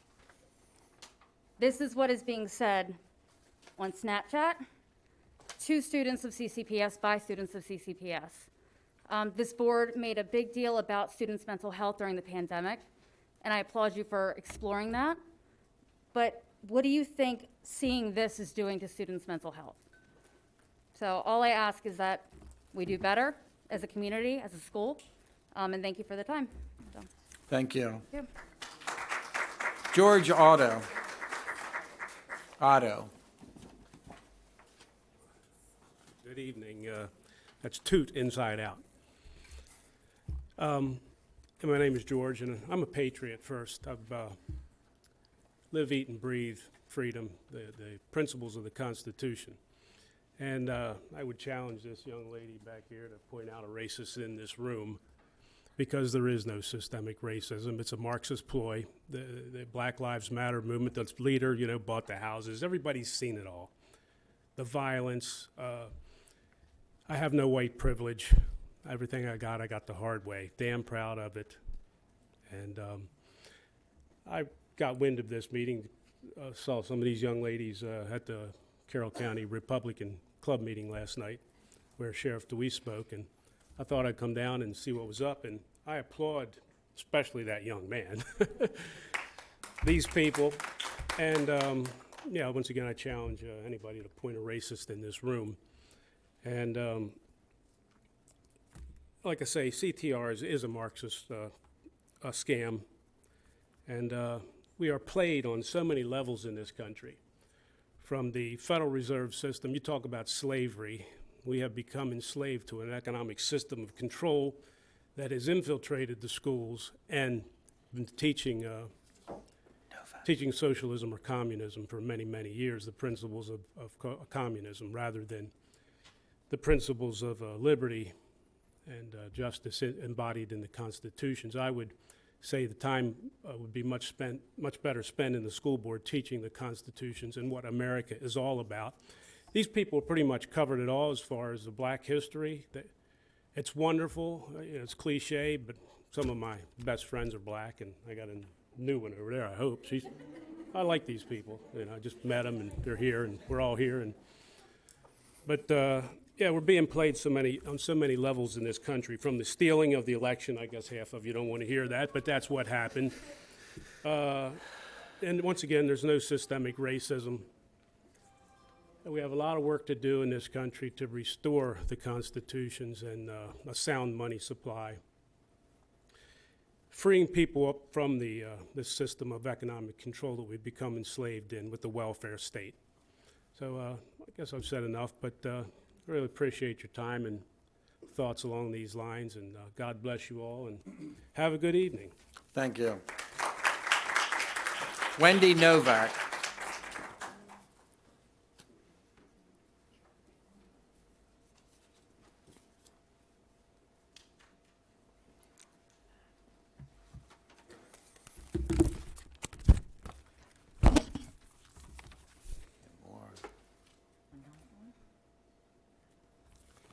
Wendy Novak. I'm here as the mother of 3 children. 2 are graduates of Carroll County, and 1 is a middle schooler.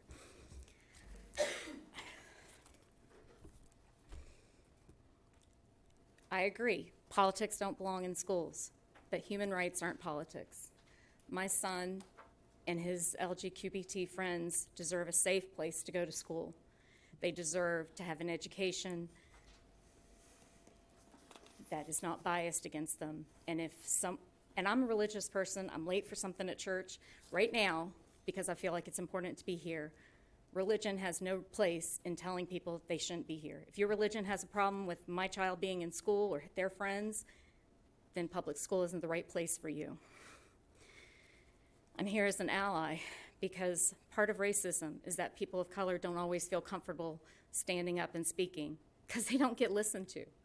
Devanshi did an awesome job of explaining her experiences and other people's experiences, and she asked for help and was told, I don't have time. I get it, May is a horrible time, June's a horrible time, but this is a priority. It's an emergency.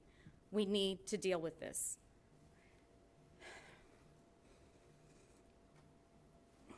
Our student handbook does not include any consequences for racist bullying. I've heard that there's 0 tolerance for racism, but if there's no consequences, then it's pointless. There's no reason for a child to have to behave. There's a group concerned that critical race theory is going to be taught, even though Carroll County School keeps reassuring that's not going to happen. So instead, they've moved on to diversity, equity, inclusion being the big bad guy. Not sure why this is a problem. Diversity just means we have a diverse environment. Children do better in a diverse environment. There's studies that back this up. In equity, as Roxana spoke earlier, is about making things fair. Equal isn't the same. Not everybody needs the same resources. Some people need a little more, some need less. Inclusion, students need to be included. They need to be accepted. They need to be safe. Reading materials should include people of all races and sexual orientation. Children should see examples of all types of families, not just the white family with a mommy and a daddy. I don't understand why anybody would be against these things. History should be taught when the 5th graders are learning about colonization. They shouldn't just be learning about how the white people got here. They should be learning how the black people got here, the effects of the Native Americans. Teaching this history isn't blaming me for this. It's saying this happened 400 years ago. Please finish your thoughts. Okay.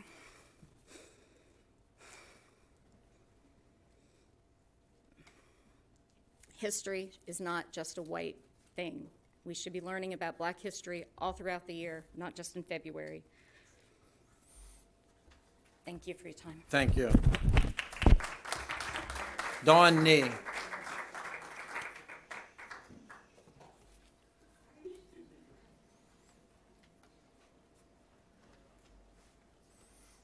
Hi, friends. Been a little while, but nice to see all your faces again. Well, I am here. I think most of you know me. My children have attended CCPS. We initially came here from Baltimore County as well for the school system. One went through North Carroll, had Mrs. Herbert, and the other one got moved over to Manchester Valley, went through the middle school as well, and then my youngest went from Manchester Valley through North Carroll Middle School, and then we left Carroll County Public Schools, like many others are doing. Basically, we had a wonderful opportunity to go to a school with a more traditional education and better other opportunities. And I haven't looked back, but I'm here tonight because you guys know I've been very vested in the school system, advocate for students and teachers, and do some special education law and that type of thing. And so it's really important to me to come in and make sure that you guys know how important this is. This labeling of CRT might be a new thing for a lot of people, but for me, it's something I've talked to almost all of you about before. Long before the last election or the one before that, I was talking to you about things that I was seeing in the ELA Common Core handbooks. I was talking to you about things I was seeing in the library. I was talking to the principals about those things when I was at PTO meetings, and I'm seeing books that were only liberals and no conservative faces. And it was clear to me that there was something more going on. I began to pay more attention to the lessons that were coming home with my son and reading some of the dittos and those kind of things. And I had talked to everyone. I don't believe I've talked to Ms. Dorsey because at that, when she came on, my son moved on.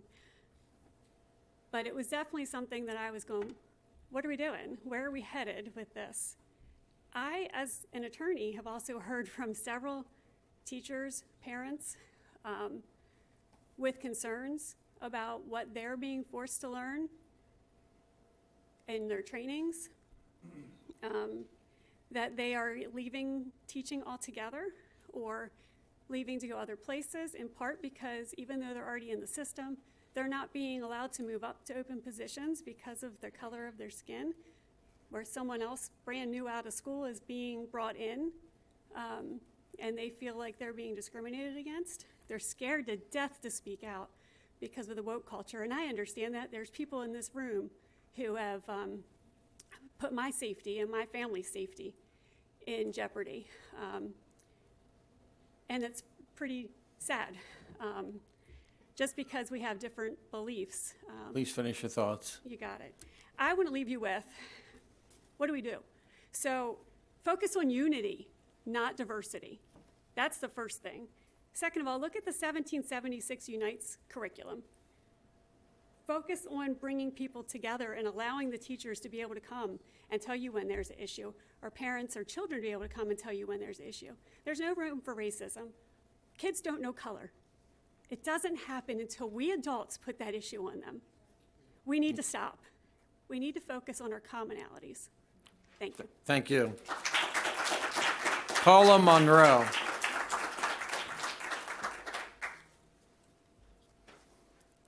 Paula Monroe. Oh. Hello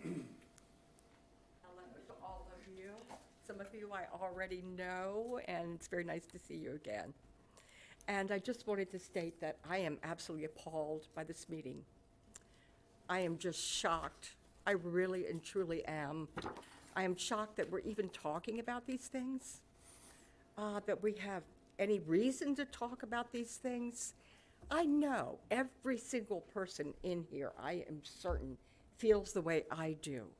We feel that we want to live in a country that has fairness, a country that has equity, a country that has abilities recognized from children who have many, many different talents, diverse talents. I taught in the Carroll County schools for many, many years. I retired from Carroll County schools. I taught at McDaniel College, I taught at the community college, and I will say that the wonderful students that I had, I still have relationships with. Tara, for example. And I did want to say that, but I'm going to give you another student's words tonight. And she wrote to me because she was very, very upset about this meeting. Her words were simply this, and I'm saying her words. She said, "It's honestly embarrassing that people want to squash true history and use protecting their children as a guise for their own irrational and biased fears." I hope you heard those words. I appreciate the time. Thank you. Marie Atala.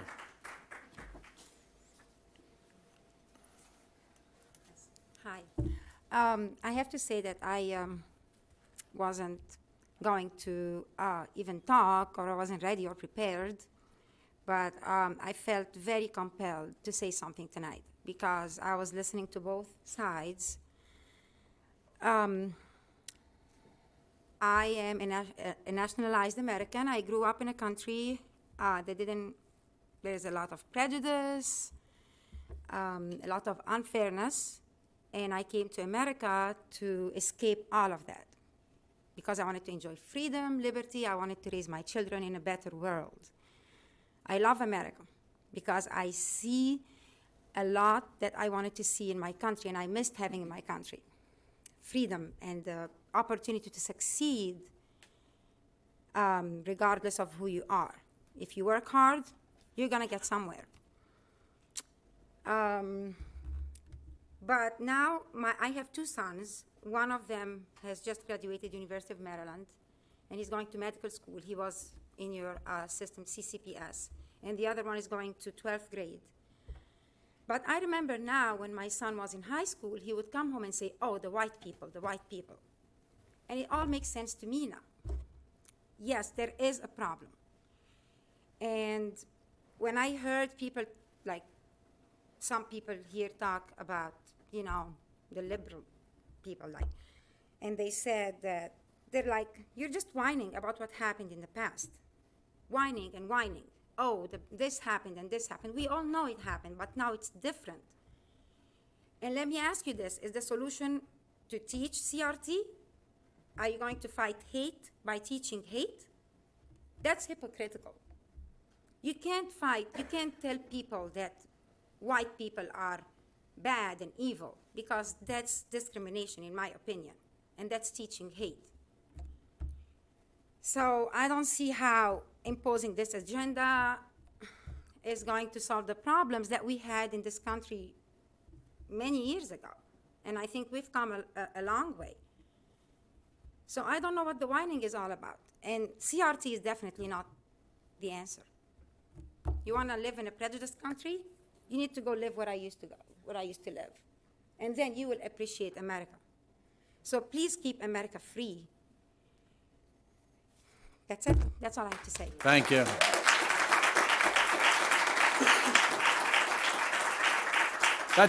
That's the last public comments. Do we have anybody here from employee groups? No? Then, Mrs. Herbert, back to you. Okay, thank you.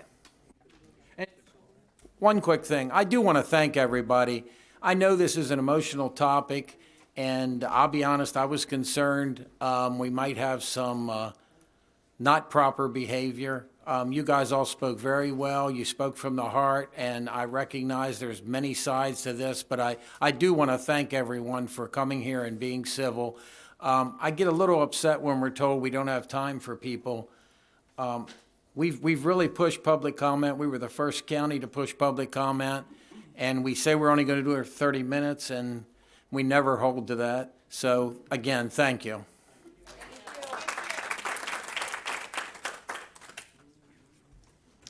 Thank you all.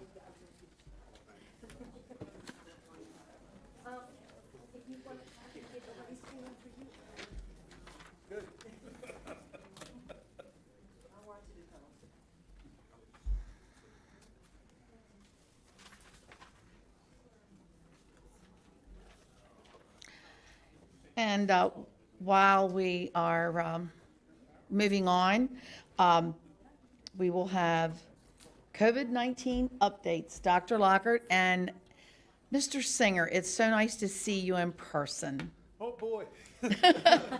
Welcome. That was his reaction when I said that earlier. Oh, boy. No, it is. It's very nice to see you. Yeah, you should get a red light. Yep. Good evening, board members. It's good to be here in person. And it's kind of funny because I know the first event I attended after the governor lifted some of the mask mandates, it's kind of uncomfortable for people that taking off the mask. But you know, as I told the county commissioners at the time, I said, well, you know, I've got confidence in the vaccine and its ability to protect me from the virus, and just think it's the right thing to model. Unfortunately, I guess we still got students that are at the age where they can't get vaccinated yet, and you know, we're our numbers are moving in a good, have been moving in a good direction, but I guess in the last couple of weeks, we're starting to see a little bit of an uptick with variants and things of that nature, and we'll get into that a little bit tonight. And so I guess my word is to you and to anybody else that's out there, the more people we can get vaccinated, and we're seeing this nationwide, the places where we had high vaccination rates, we're not seeing as many problems with COVID-19 now.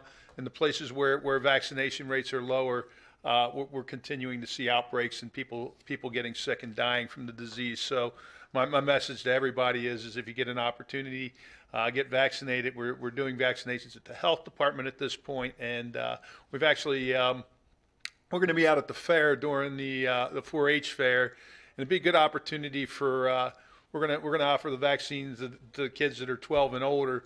Hopefully there'll be authorization sometime early this school year for the 12 and under crowd to be vaccinated, but we will be offering vaccinations for those that are 12 and older at the fair for folks that are getting ready to go back to school. It would be great if we can get more of the kids vaccinated. Anyway, so moving on, next slide, please. This is kind of our trend that we've seen over a period of time since back in February of 2020. You know, things got really good for us.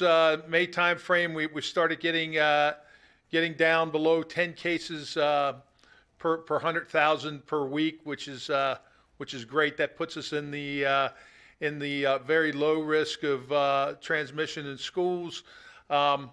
We were down as low as 1.8, I guess, the last reporting period, and we're up to 5.9 this week, and the positivity rates ticked up a bit as well. It's up to 1.44%, and little concerned. I was hoping during the summer we weren't going to see any uptick. I kind of expected in the fall. We you know, when we go back indoors and things like that and have close quarters again, you expect to see a little bit of an uptick, but nationwide, we are seeing with some of these variants a little bit of an uptick in cases. Next slide, please. This is just a similar report that kind of shows where our case trends are. Next slide. This is our 14-day rolling average that I've normally shared with the board. Next slide. And this is the rates by age group. Next slide. And this is our hospitalizations. Hospitalizations are at a really good spot right now. We've, you know, very few hospitalizations here in Carroll County. Next slide. The hospitalizations by age group. And I mainly put all these slides in here so everybody has the opportunity to take a look at them, and we also post them for the public to see. Next slide. And our deaths. You know, since May, we've had some COVID deaths. I guess the important thing to realize, and it's covered in my next slide, but go ahead to the next slide, is that the one thing I want to leave people with, and I've been talking to a lot of people out in the community about, is in June the governor actually and his staff actually put out some information about in June we had no deaths among people who were fully vaccinated from COVID.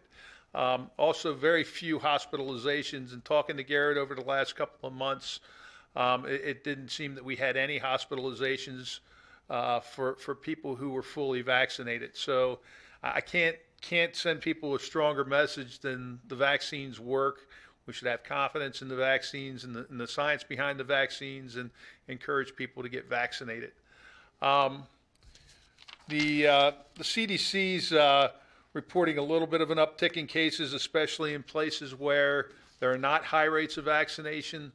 We're trying to track where county levels spread, where there's a rise in cases. Again, as I mentioned, the hospitalizations, can't say this enough, and the deaths in people who are fully vaccinated are almost non-existent. The Delta variant's a concern to me. We're seeing pockets in places throughout the country, especially in youth camps and things like that, where there's a high number of unvaccinated people, where we're seeing outbreaks in places like that, where we've got large gatherings of people. Next slide.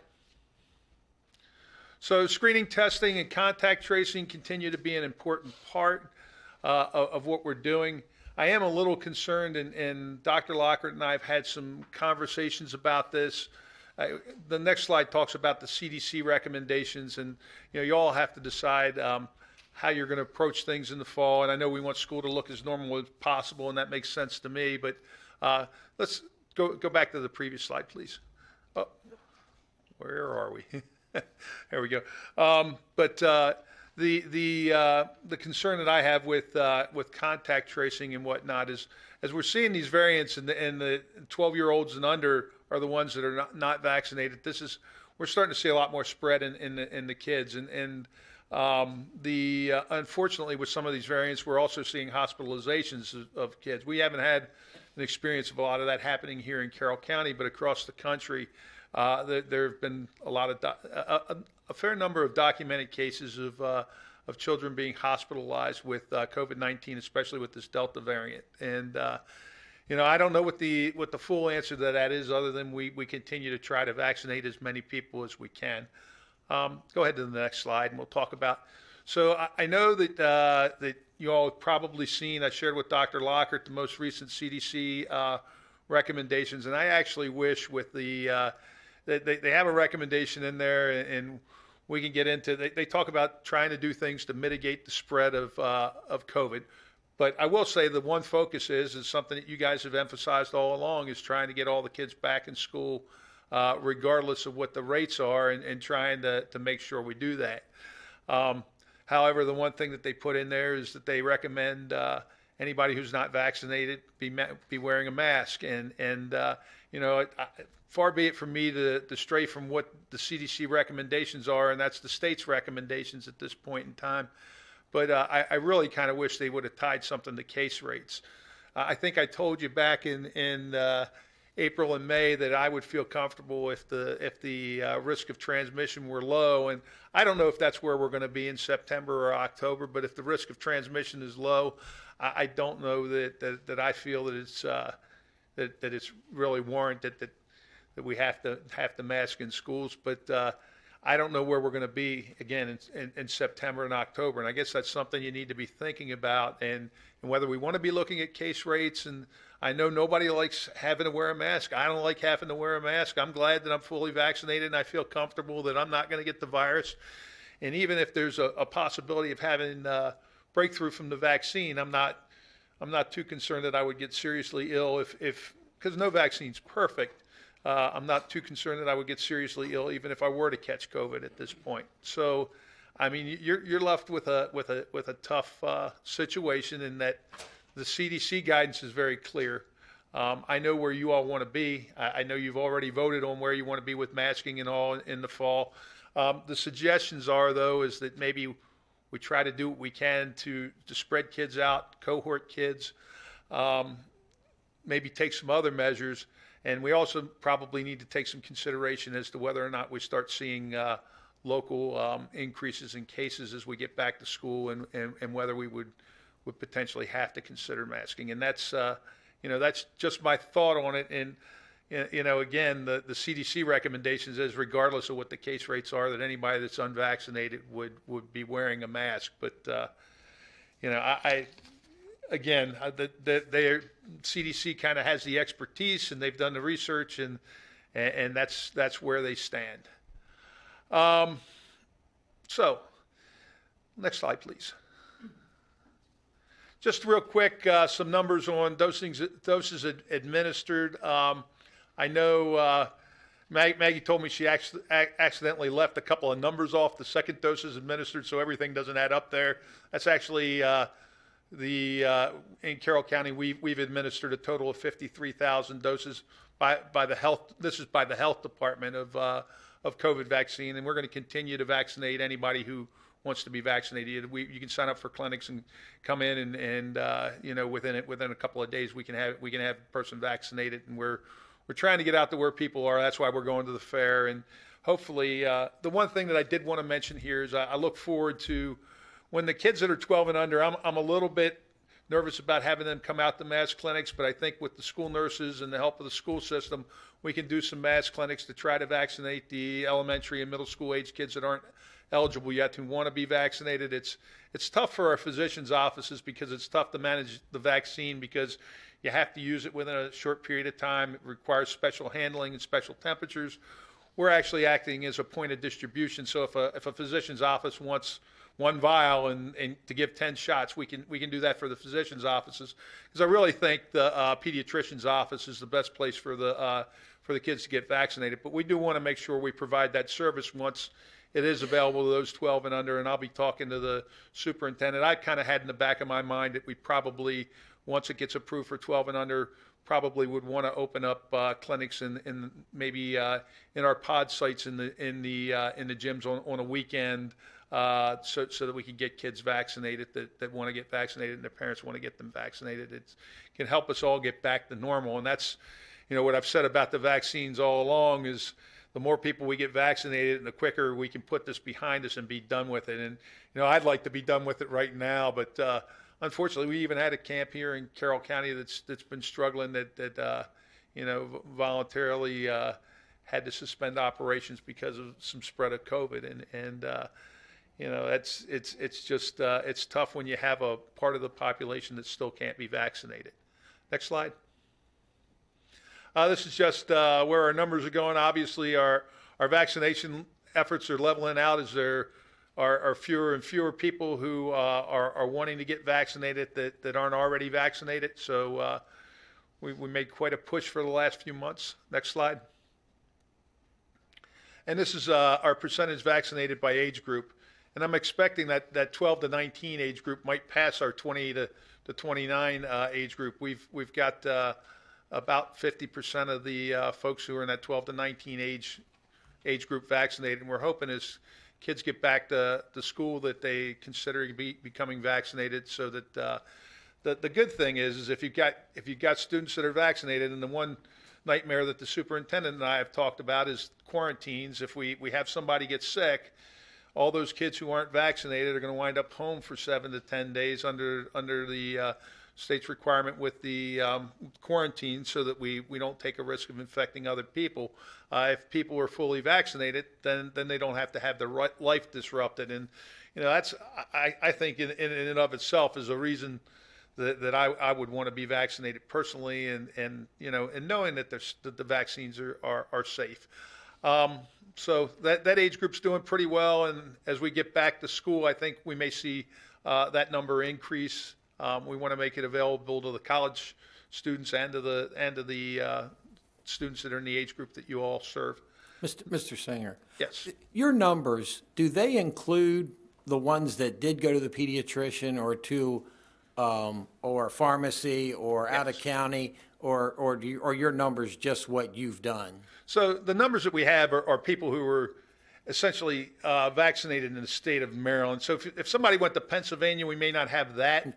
But all the pharmacies and everybody, all the providers in the state of Maryland feed into an Immunet database, and that's where that data is coming from. Do you see the pharmacies and some, you mentioned the pediatricians, do you see them being able to keep doing it on a reasonable basis because of the storage and the use and all that, or you think some of that's going to fizzle out? Well, I think the pharmacies are going to be able to continue to keep up with this, and we don't know.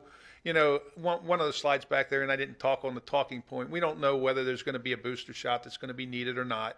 The CDC is still studying that, and I think there's been a lot of discussion about they think that the vaccination is good for at least a year. So we've got at least until January to start worrying about giving booster shots. I'm guessing based on what they're saying at this point. But I think the pharmacies, they have the ability to handle it, and whatnot. It gets difficult in physicians' offices because you're not going to line up 10. It's easy for Rite Aid to line up 10, 15, 20 people. They've been doing the flu shot for a long time, and that's why the health department got out of doing the flu shot, was because there were enough pharmacies and other places that people could go and get their flu shot that we didn't need to do it. With this push with the COVID vaccinations and trying to get it out there was a need for an all-hands-on-deck type approach. But I do think the pharmacies will continue to offer it. I think that a lot of the pharmacists, though, are uncomfortable in vaccinating the kids that are 12 and under. that's why I think that, the physician's offices, we really want to partner with them and offer the ability, if you want one vial of vaccine from the health department, they can get it. We'll be the centralized, it's what we call a point of distribution type model, where we can receive the vaccine, and if they need one vial of vaccine to vaccinate, 8, 10 patients, whatever, they can get a vial of vaccine for us. It's just not practical the way that it's shipped from the federal government and the quantities it's shipped for most of the practices to receive it. Now, we need them to do their part too, because it really is, I think it's most comfortable for the parents and most comfortable for the kids to have that relationship with their pediatrician and have the kids vaccinated in those pediatricians' offices. It's not easy for those offices. And we actually had, when we did the 12 and up, we had some of our local providers participate, and it was nice. And actually, it was nice. We had some of the school nurses, and it was nice for the kids to see people that they knew.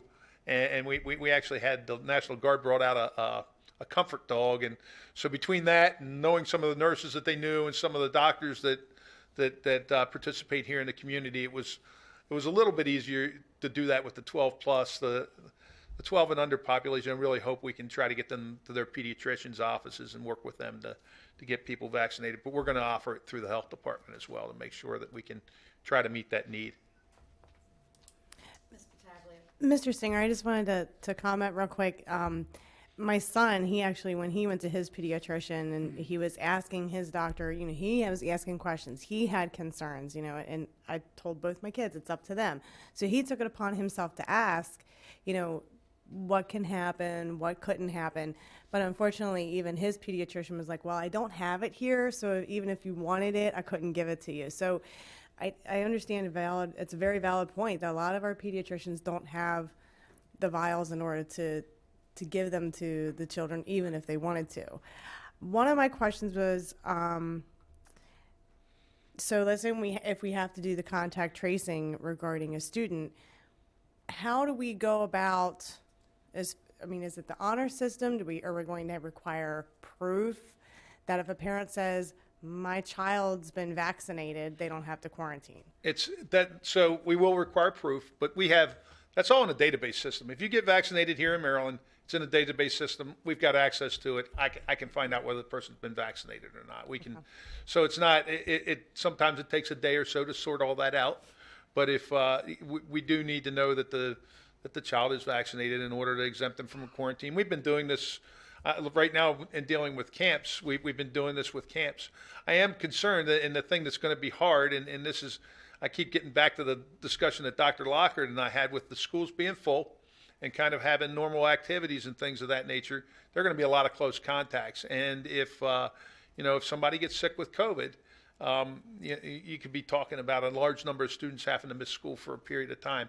And that's going to be really difficult because, if kids are missing 7 days of school, that's the kind of thing, normally a surgery or something would take you out of school for 7 to 10 days. And if they're missing 7 to 10 days of school, that's really going to interrupt the learning process. And I've had conversations with the Department of Health and MSD about how we're going to handle this, because it is concerning to me that's going to be very disruptive to the education when we're dealing with this in the fall. And I just don't have a good answer on what we do about that, but it's a problem that you as a school system are going to have to deal with, and it's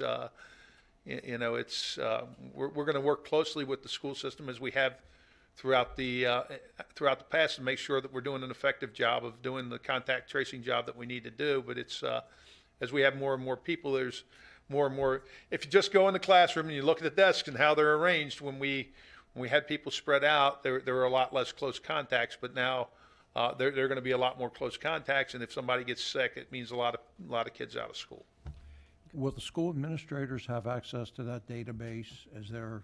Which database you talking about, Commissioner? Yeah, that has if the kids are vaccinated or not. No, that's protected health information, and only the health department and our staff, and that actually, I believe some of the nursing staff have access to some of that data, the stuff that we did through Prep Mod, but they don't have access to Immunet with the private providers and whatnot. So they have some of that in.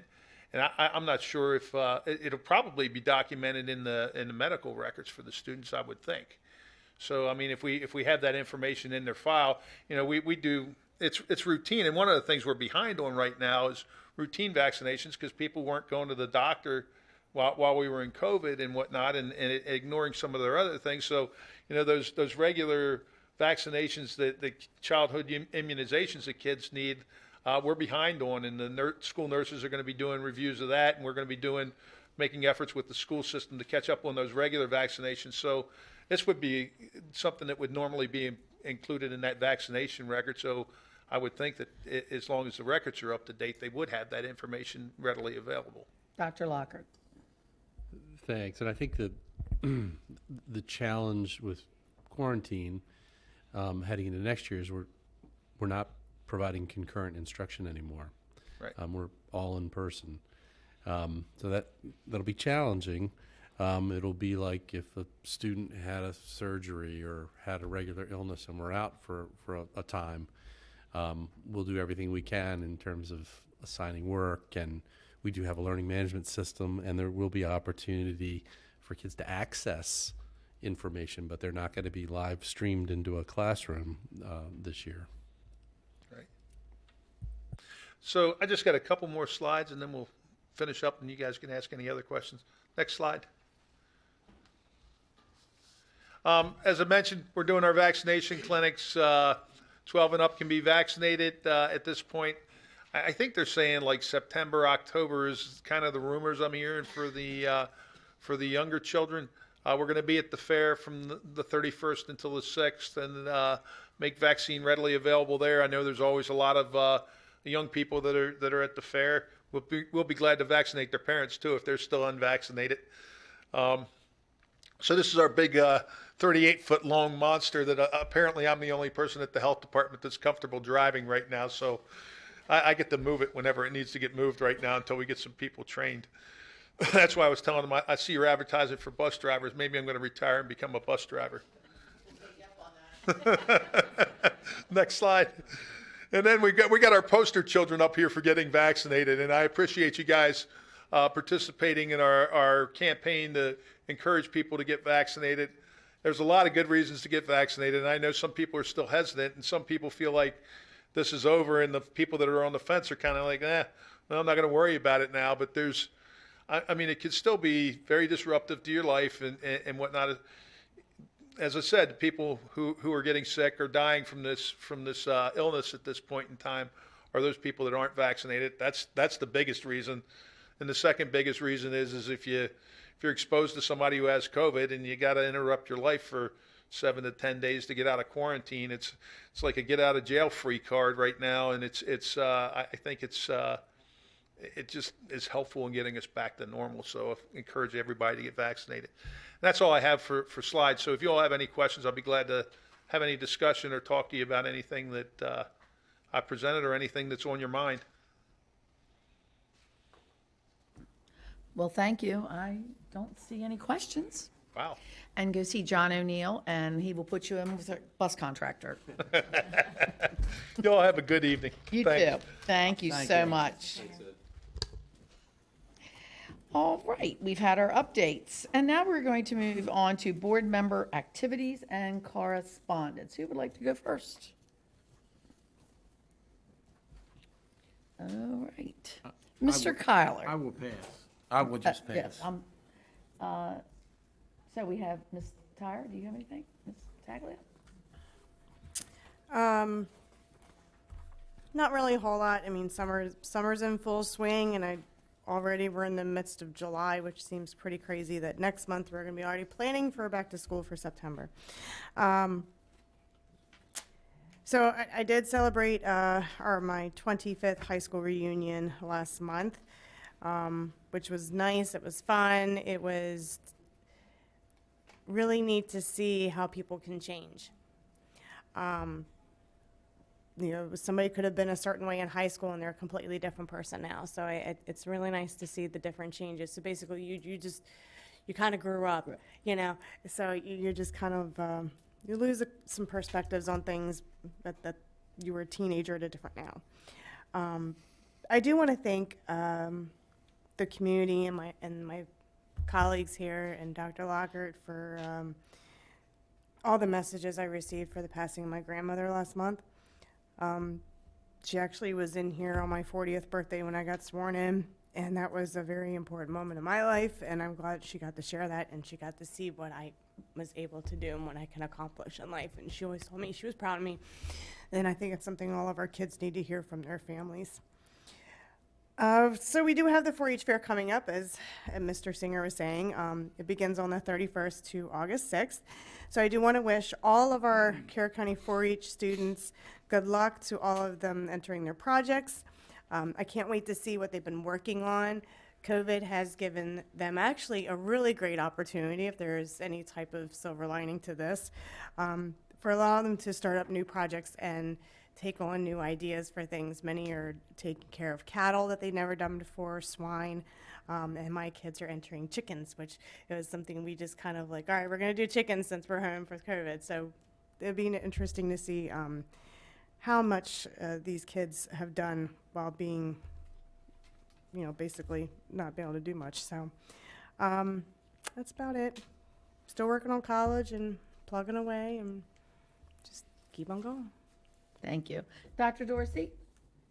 Okay, thanks, Mrs. Herbert. My activities include the following. On June 11th, I participated in MABE's Ad Hoc Equity Committee meeting. And again, we are continuing to work on our workbook that we hope to have available and present to all of our boards of education so that we can use the materials there as we begin our work with equity. On the 14th, I attended the grand opening and ribbon cutting ceremony for the Carroll County Veterans Independence Project. And I know we've entered a partnership with them. And again, I think it's great for the veterans to have one place now where they can really have all of their services sort of coordinated. So again, I was glad to be a part of attending that important celebration for our county, and I see it as a good resource. In fact, my husband and I went back after the actual ribbon cutting day to see what services he might be able to get as a former service person.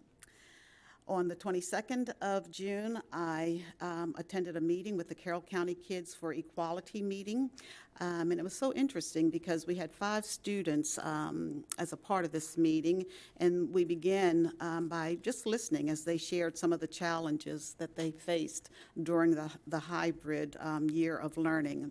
And it was interesting but not surprising, because the main challenge that they really all focused on was really missing the personal contact that they would have had with teachers and with their classmates. On July 9th, I had another ad hoc equity committee meeting. And on the 13th, I guess this was really a highlight for me. I had been in touch with Dr. Lockard to get permission to attend one of our schools, because as board members, we are sort of looking at our visits differently now. But I had been invited to attend the summer recovery program at William Winchester, and boy, it puts it all in perspective of why we do what we do. We do it for the kids. I know we have some adult situations that we have to discuss and we have to work out, but it was so rewarding to be in a classroom and see the smiling faces on the kids and the teachers as well. The teachers were very enthusiastic about being there. I think the smallest group that I may have seen involved 3 students, and the largest may have been up to like 11 or 12 students. But at William Winchester's summer recovery program, they've included Cranberry Station and Westminster Elementary, and I think there might be a few students from a few of the other schools. So I really thank Mrs. Sikorsky and Mr. Joe Dorsey. He even stopped by that day, as well as Mrs. Warner, to visit to see the students from their schools as well. So I certainly thank the administrators. And one of the things I heard about, because as I was going through and just having a wonderful visit, I went to each classroom and saw some tremendous things happening. But one of the other things I think we certainly need to, in addition to thanking the teachers and support personnel, the nurses just very instrumental in the summer recovery program, as well as the custodians. I think just about every classroom space was used at William Winchester, so the custodians having to work around who's where and when they can get to the rooms and get their summer cleaning done.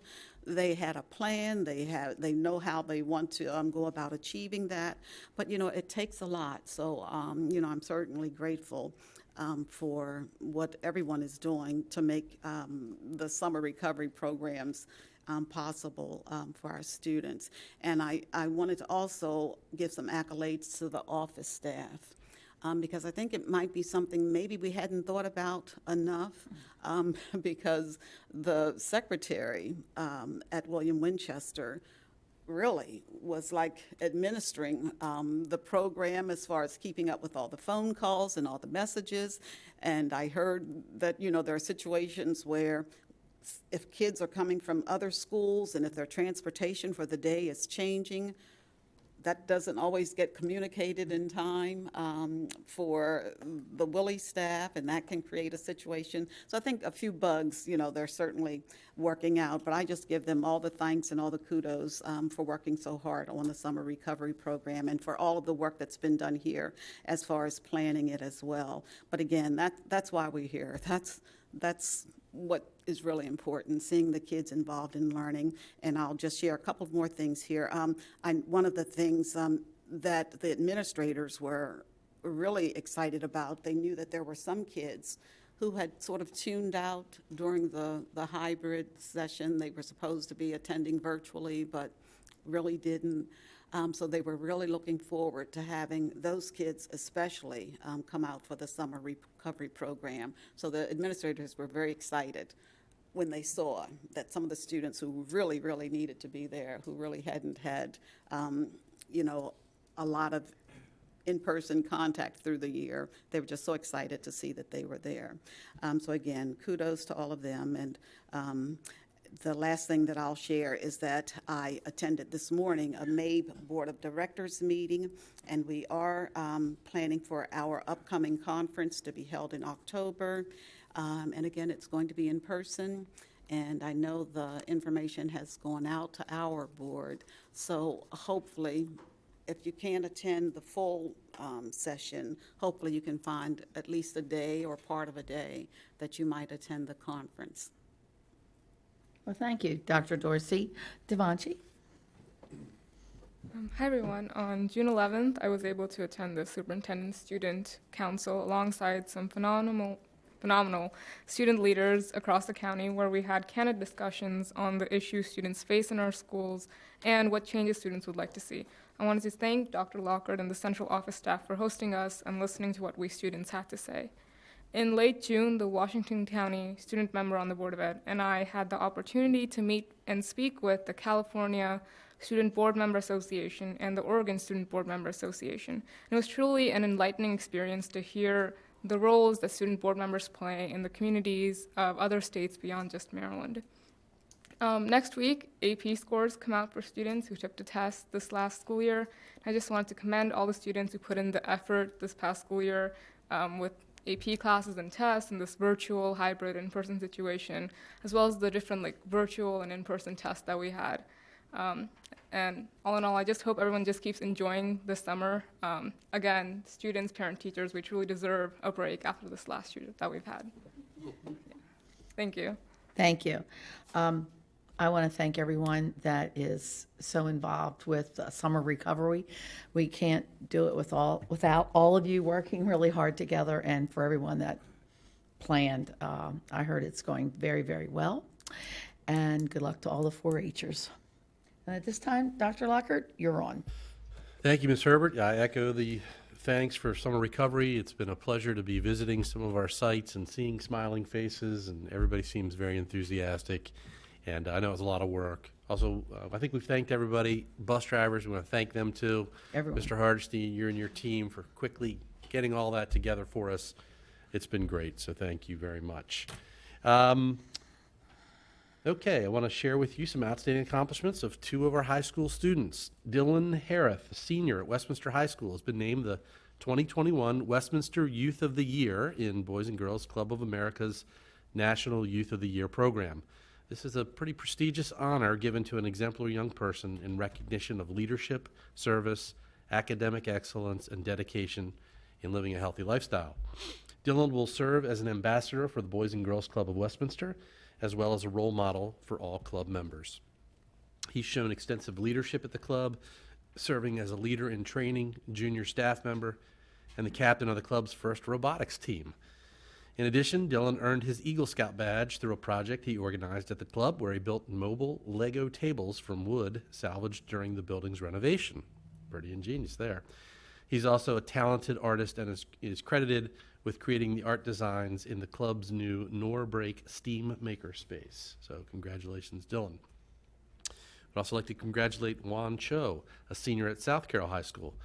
Juan has created a nonprofit organization called Friendship Beyond Borders to connect high school and college students around the world in language immersion, cultural exchange, and friendship. The organization provides free life coaching resources for students and works with a United Nations camp in Jordan to help teach English to refugee children. He's also setting up a health center at the camp and will conduct a polish study to help refugees with diabetes. Congratulations to both Dylan and Juan. Thank you for your commitment to serving others and impacting lives in our school communities and beyond. Finally, this evening, I'd like to congratulate our student athletes and their coaches for bringing home state championships in lacrosse, tennis, and track and field. Coach Tom Brandell and his staff led the Liberty High School Lions to the school's first ever state title in girls lacrosse with an exciting 10-9 win over Falston High School. Century High School won the 2A tennis mixed doubles state championship with a straight set win over their opponents from Eastern Tech. In 2A track and field, Winters Mill High School won both the 1,600 meter and 3,200 meter races. Century won the girls' long jump, and Liberty won the boys' shot put and discus. And in 3A track and field, Manchester Valley won both the boys and girls' 1,600 meter runs as well as the 4x400 meter relay. So we congratulate our state champions and all of our spring sports teams, athletes, and coaches for an outstanding spring season. Ms. Herbert. Well, thank you, Dr. Lockhart. We have no presentations at this time, and we are going to move on to 6A, the COVID-19 physical report. Okay. Thank you, board members. This is the final COVID-19 fiscal impact report to close out the prior fiscal year. As we discussed previously, we'll reset the report for the next next fiscal year in next month's report. And if there are any questions, Mr. Hartlove is available. Any questions? All right, we will. Are you sure? I'm sure. Shocking as it may be. Write that down. Did you? Oh, I just want to say, Mr. Hartlove, thank you. His presentation to the commissioners did not go, and it went very smoothly, but it's due to your explanations on things, because you were questioned quite a bit on transfers of funds, and you handled it extremely well. Thank you. Mr. Hartlove does a fantastic job. All right, now we will move on to the construction report, and I see someone just came into the room. Mr. Marks is here. This is the monthly construction report. We're excited to get the Robert Moten parking lot project underway, and that was just included in this month's report. That's a biggie. Any other comments? All right, we're going to move on. Wait a minute, I might need to stop and take your temperature. I really mean that. I mean, this is like, whoa. Thank you, Mr. Marks. Okay, well, at this time, I do not think we have any more public comments, and we will move on to action items. At this time, I need a motion for the approval of appointments. So moved. By Dr. Dorsey and seconded by? Second. Ms. Pataglia. Dr. Lockhart. Okay, board members, I'm excited to be able to make recommendations to you this evening for approval of appointments. First recommendation is John Code from assistant principal at Piney Ridge Elementary to acting principal at Piney Ridge Elementary. That's due to an impending retirement of Miss Reed at Piney. Recommending Joseph Fankibi as assistant principal at East Middle School. We're recommending Nicola Hildreth to supervisor of school counseling in our student services department. Recommending Stacy Kavalovitz. You get that right, Mr. O'Neill? Miss McCabe? Yep. I've met her a bunch. I just always seem to botch the name, but I got it. To acting principal at Sandy Mount Elementary. There'll be a short leave of absence there at the beginning of the year, and we're recommending Stacy to fill in as the acting principal for a short time period. Christina Snively to acting assistant principal at Piney Ridge to fill in behind Mr. Code. And then finally, Andy Yount, school counselor at Sandy Mount, to acting assistant principal at Sandy Mount. Again, that sort of completes that domino for a short-lived period of time. So those are the recommendations I'm bringing to the board in terms of approval of appointments.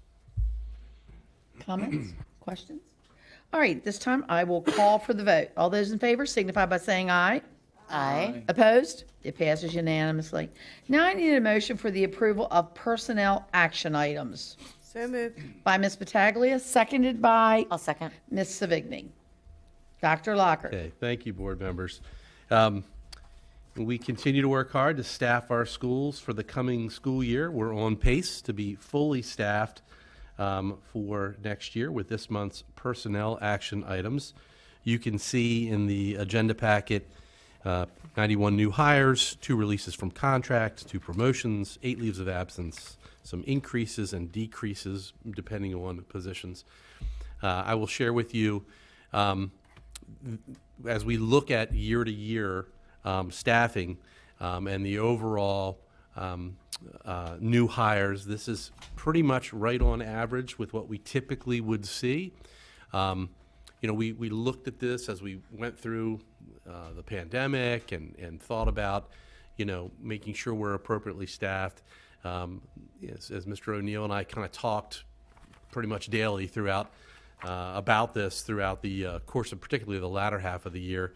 As we end up here in July, we're pretty much right where we typically are with new hires and leaves of absence and such. So that's good news. That is great news. for And I'm us. glad you let everyone know in the public that. And thank you, Mr. Diaz, in your new position, and keep filling those jobs. All right. Ms. Savigny.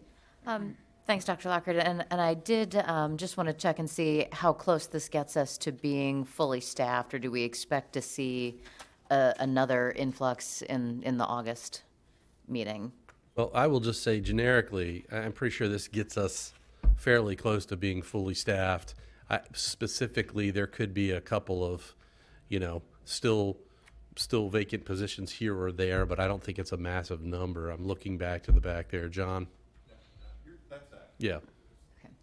It would be typical as any year where there might be a minimal number here or there. We did have a couple last-minute retirements in the administrative ranks, and sometimes, as you saw us talking about some of the backfill, that then can create some open spots in certain places that we have to go in behind and fill. So, but we're talking about a small, maybe handful. Okay, so it should be relatively minor Yep. for August. Okay, great. Thank you. All right. Any other comments, questions? Yes. Go ahead, Mr. I know we've talked before about getting to see where a lot of these teachers were before they were here. And just a cursory look, it looks like maybe half are step 1, but a lot all the way up to double-digit steps. So it does look like there are a lot coming from other areas. And I guess, does that just happen, or are you recruiting both? Are you trying to steal people from other schools, or how's it work? Sure we are, and directors of HR and supervisors of areas, we'll steal anyone who's qualified. And I'm giving Ernesto a pass because this is his first year, but next time he'll be here. So at face value, those numbers look also fairly consistent with prior years. It's sort of a safe assumption if you see someone coming in at step one, that's probably a brand new teacher starting his or her career. Somebody coming in at a higher step has experience somewhere. We and all Maryland school systems do an annual staffing report to the state, to the Maryland State Department of Ed. That's due in October, I believe, or it used to be last time I had to, I did that kind of work myself. And that report requires us and all Maryland systems to report by state if somebody's coming from, if we're receiving them from a state. So it would just be Pennsylvania or Delaware. It would be no more specific than that. But if they're coming to us from another Maryland system, then we have to record that Maryland system that they're coming from. So those are data that we have or that get input into our system as these folks get processed on board. So it's data we can bring back to you in a month or so and share with you. It's also part of the annual October report that we do. But it looks fairly consistent with other years as well, so. Thank you. We've survived and are staffing up for a better year. Great. Thank you. Sure. All right. I call for the vote. All those in favor signify by saying aye. Aye. Opposed? It passes unanimously. Now I need a motion for the approval of the Board of Education's Curriculum and Instruction Committee. So moved. By Ms. Savigny, seconded by Ms. Battaglia. Dr. Lockhart. Okay, board members, we brought this to you for discussion last month, talked about it. Know that Ms. Savigny and Ms. Battaglia are interested in serving as members of a newly formed Board of Education Curriculum Instruction Committee. And so we're bringing this back. We're certainly, can have more discussion if you'd like, but we'd hope to be able to get this up and running by September. And bringing it back for approval, from the formal approval from the board. Ms. Savigny. Dr. Lockhart, thanks for that. I did have one question about under the process. It does say that monthly meeting would take place during the business day prior to this board meeting. Does that mean that it would be? No, I think we talked about that last time. I apologize. It shouldn't be the day before the board meeting. It should be prior to the board meeting. So we'd be looking for an appropriate spacing, so that there's probably somewhere right in between board meetings would be the best place for that. Yeah, so the third or fourth week of the month. Right. Okay. Okay, Yeah. great. Devanshi.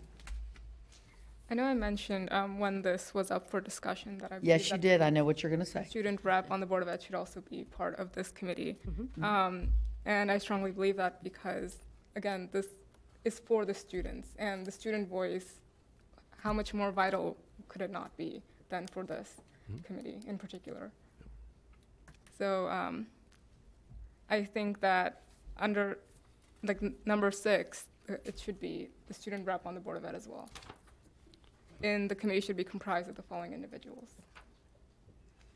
And also for posterity's sake, student reps beyond just my term as well. So it's the pleasure of the board.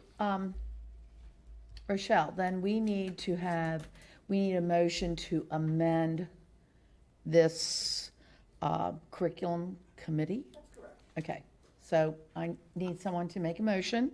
I'll make a motion Okay. that the student rep to the Board of Ed serve on this new curriculum and instruction committee. Do I have a second?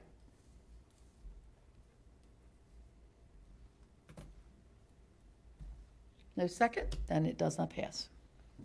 All right. May I just have some more discussion on this as well? Again, I strongly believe that the student voice is very critical to the discussions that would be happening at this meeting because, as I see it, it's sort of like a liaison between the Curriculum Council and the Board of Ed monthly meetings.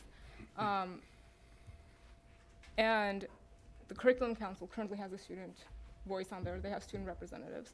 The Board of Ed also has student representatives from the Shrub. I don't see why this committee should also not have the student representative in some form on here.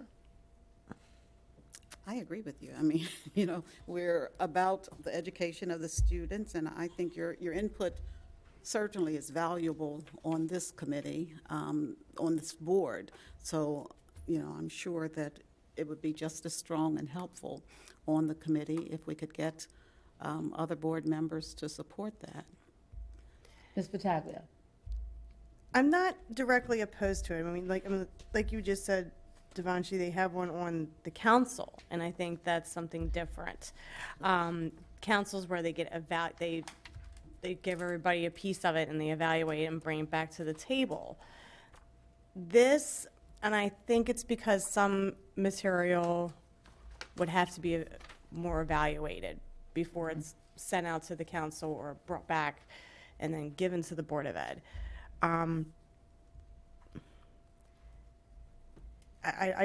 The one thing I worry about, I mean, like I said, we have a rep on the council, and I think that's exactly it. But when it comes to perhaps this part of it, that's where I get a little worried, I mean, because things could go into a lot more detail than they could in the council. Board members, this was already a motion Yes. that didn't get a It second. didn't. So then It failed. we need to move on. You need to move on. Okay. All right. So I call for the vote. Oops, go ahead. There's no vote. It didn't. you No didn't get a vote. second. Okay, right, okay. And yeah, I think this is a great idea. I think that it'll get a lot more transparency to everybody.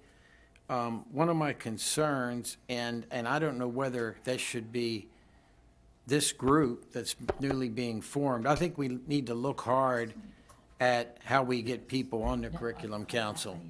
I'm hearing from a lot of people, and it's through the principal, and it's always been through the principal. I hear from the principal side, it's hard to find people. When I question why are so many also faculty, well, it's hard to find people. In the last 2-3 weeks, I've heard of at least a half a dozen that emailed their principal, and they were just told, why don't you join the PTA, it's full. And I just think we need to make sure we're open and accommodating with who we get on it. But, and maybe that's something that group ought to discuss, not us discuss, but I'm not sure your opinion or since it looks like you're the chairperson of it, what's your opinion? Well, I agree that I think we need to, I think, Dr. Locker, can that be part of the discussion that we have next month in terms of appointing committee members to the various board-appointed committees? I think we might want to relook at how some of the community members are chosen for those groups. So look at it here, not this committee, starting. I think so. Okay. Right. Okay. Okay. Dr. Dorsey? I hear you saying the chair has been identified. How did that happen? Oh, I don't know. It's, somebody said that those two I mean, I were- see it on the paper, Oh, I chair didn't see that. identified. Somebody said that Ms. Battaglia and you were on it, I thought. So who's the chair, Dr. Lockhart? Oh, and I was kind of making a joke with Donna, I'm sorry. Oh, no, But I thought somebody said there was interest in Ms. Battaglia and Ms. Savigny being on it. And so I assumed they were, Well, I heard and Ms. because that was already said, that's why I looked at her. Yeah, I think Yeah, Mrs. but I Savigny don't at know the who the last chair meeting, is. at the last meeting, Mrs. Savigny volunteered to be on it. Yes. right, I don't think the chair is actually, I think this is saying the chair needs to be identified, not that it has Yeah, been not that it identified. has Yes, sorry. No. Sorry, I shouldn't, I was kind of joking with you. But the other board member has been, Tara, you Yeah, volunteered? she's, Submitted an email that I would like to be considered if possible. and you are on the curriculum committee, right? Yes. Yeah, okay. I just want to make sure we get all our bases covered. All right, does anybody have any, yes, Devanshi? And I'm trying to make this a comment about this overall, not just the past motion. But if this is a committee of sorts for curriculum and instruction, again, students are the ones who are being most affected by curriculum and instruction. And I believe that without a student voice on this council, it's not beneficial. The student voice is vitally important, and we in CCPS say that we want to include the student voice in all aspects of our decision-making. And again, I'm not trying to make this comment for the past motion, I'm just saying this overall for this committee and this action item that's before us. If we say we want to bring the student voice into all aspects of our decision-making, into CCPS, and we want to include their opinions, then I don't see why we can't also include this in this committee as well. Board members, I'm sorry, this has already been now discussed more than it should have been in that there was not a second. But I do ask you, board members, you state at the very end of this document, public comment will be available at each meeting. Is this group supposed to be open to the public while you're meeting? That was Is that the intent? That was the recommendation, yes.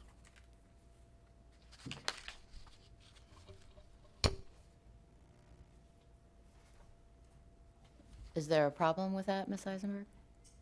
It seems a bit burdensome to me, and I don't know if it's the most effective way of having these discussions, but that's certainly a board decision, if that's what you want to do. It's not legal or illegal. It's neither. It's just your decision how you want to go about this.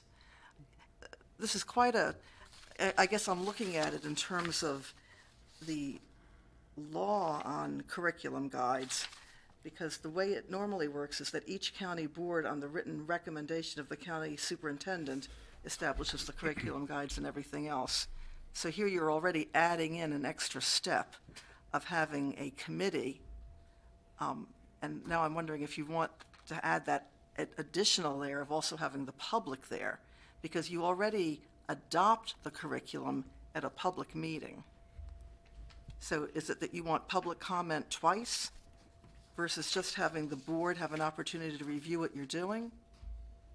I'm trying to get an understanding of what your intent is in this new procedure. Ms. Battaglia? So this is how I understood it. So you have your committee, or your council, which is made up of your parents, student representative, and others in the community. Okay, that's the council. That Excuse Dr. me. Dorsey's on. Yes. Then you would have your committee, which the committee would take whatever the council suggests, has ideas on, and they would take those into consideration, and public be able to make comment whether, okay, the council read this book, it's coming to you to look at, really look at it. Like, I think those are pieces that I think also the board themselves are missing, that we are missing. It's like, we get a recommendation, but there's like this missing piece to it that we're not getting from another entity. I think, It isn't available to you? It is. See, I think, I've just been listening to you all for over 40 years, talking about this, not you. And my understanding always was that the curriculum was always available to the board to review, if you wanted to review it, prior to your adoption of it at a board meeting. But there's not much time to review it, and you basically get that one night of public comment. But the way you're setting this up, I just want to get this out because you're going to be adopting it and then you're going to be doing it. Right. Right now you're talking about 2 board members. And right now, we like to have, the whole board votes on the curriculum. Right. So, if 2 of you are looking at it, are the other 3 of you not looking at it? Dr. Lockhart? Right. So you didn't have the benefit of the last meeting, Ms. Eisenberg, where we went through a lot of this. This is a recommendation that I made that Mr. Anderson also supported. I've utilized it in other systems. It's another avenue and actually in a previous Maryland system in this exact same fashion with this pretty much the exact same makeup and the public comment period, where it provided an opportunity for staff and board members to dive a little bit deeper into questions, potential issues or concerns, connections to, any kind of state or federal legislation so that we could better unpack that. And what I found when we did that in other places was coming into a board meeting where we would be adopting new curriculum or approving new curriculum. We had a couple members of the board very knowledgeable because they had broken it apart and spent that time in that curriculum committee meeting talking about it, asking the questions, not an hour and 45 minutes at a board meeting. Not that we can't do that, but it was this other opportunity to really dive into, okay, what's the feedback from the council, and where we have a board member, where we have student representatives, where we have community members. What are our specific questions as, elected board members for the entire constituency? And then it comes to the full board so it is another step. It is another piece, but I wouldn't bring it if I didn't think that it would be another opportunity for additional transparency, oversight, and information available. Ms. McCausland, did you want to add anything? Well, I just wanted to say it also allows us, from the content perspective, to explain processes. If I go back to my former position as CTE supervisor, a lot of people didn't understand why we did the things we did in career and technical education, how were programs developed, why this program, what feedback, how to use the data to make programmatic decisions or fiscal decisions with federal grants. And I think this provides yet another level of explanation to all stakeholders in the work that we do in curriculum and instruction, and how that best serves our students. Mr. Kyler. So how would it work? Because I think I see what you're saying, and you've seen it happen before. It just seems cumbersome, maybe. But so it would be a total public meeting, televised, whatever. We hadn't planned on televising Well, it. We okay. were just making it available to the public. So let's say it's in this room. Yep. So 10 people from the public can come. Yep. They can do public comments at the beginning, similar to we do, or they can't, in the middle of the meeting, raise their hand and talk, or how? No. What's the? There would be a public comment period. They're welcome to sit and listen. Okay, to gotcha. the conversation, but that's it. There's a brief public comment period Okay. at the beginning. We'd have an agenda. We would advertise that, but we weren't planning on televising. Gotcha. We'll keep minutes of the meeting, yes. as we would do for all of our meetings. And public can attend. Public can attend. Gotcha. Yep. But we'll have to make sure that a third board member does not attend, because that Exactly, would not be That's why we went proper. with 2, right? Any other comments before we call for the vote? All right, now I will call for the vote for the approval of the Board of Education's Curriculum Instruction Committee. All those in favor signify by saying aye. Aye. Opposed? No. Good. 1 no. And it passes. All right, now I need a motion for the approval of transfer of school bus contracts. So moved. And I need a second I'll second. by Ms. Savigny. And Dr. Lockhart. Okay. It looks like we're moving school buses Right, around a you- little bit. you know- Nothing new at this time of year, nothing new at all. That's correct. From, time to time, we will bring you, for approval, transfers of bus contracts among our independent bus contractors. And so we have, it looks like 9 bus contract transfers for your approval. Comments, questions?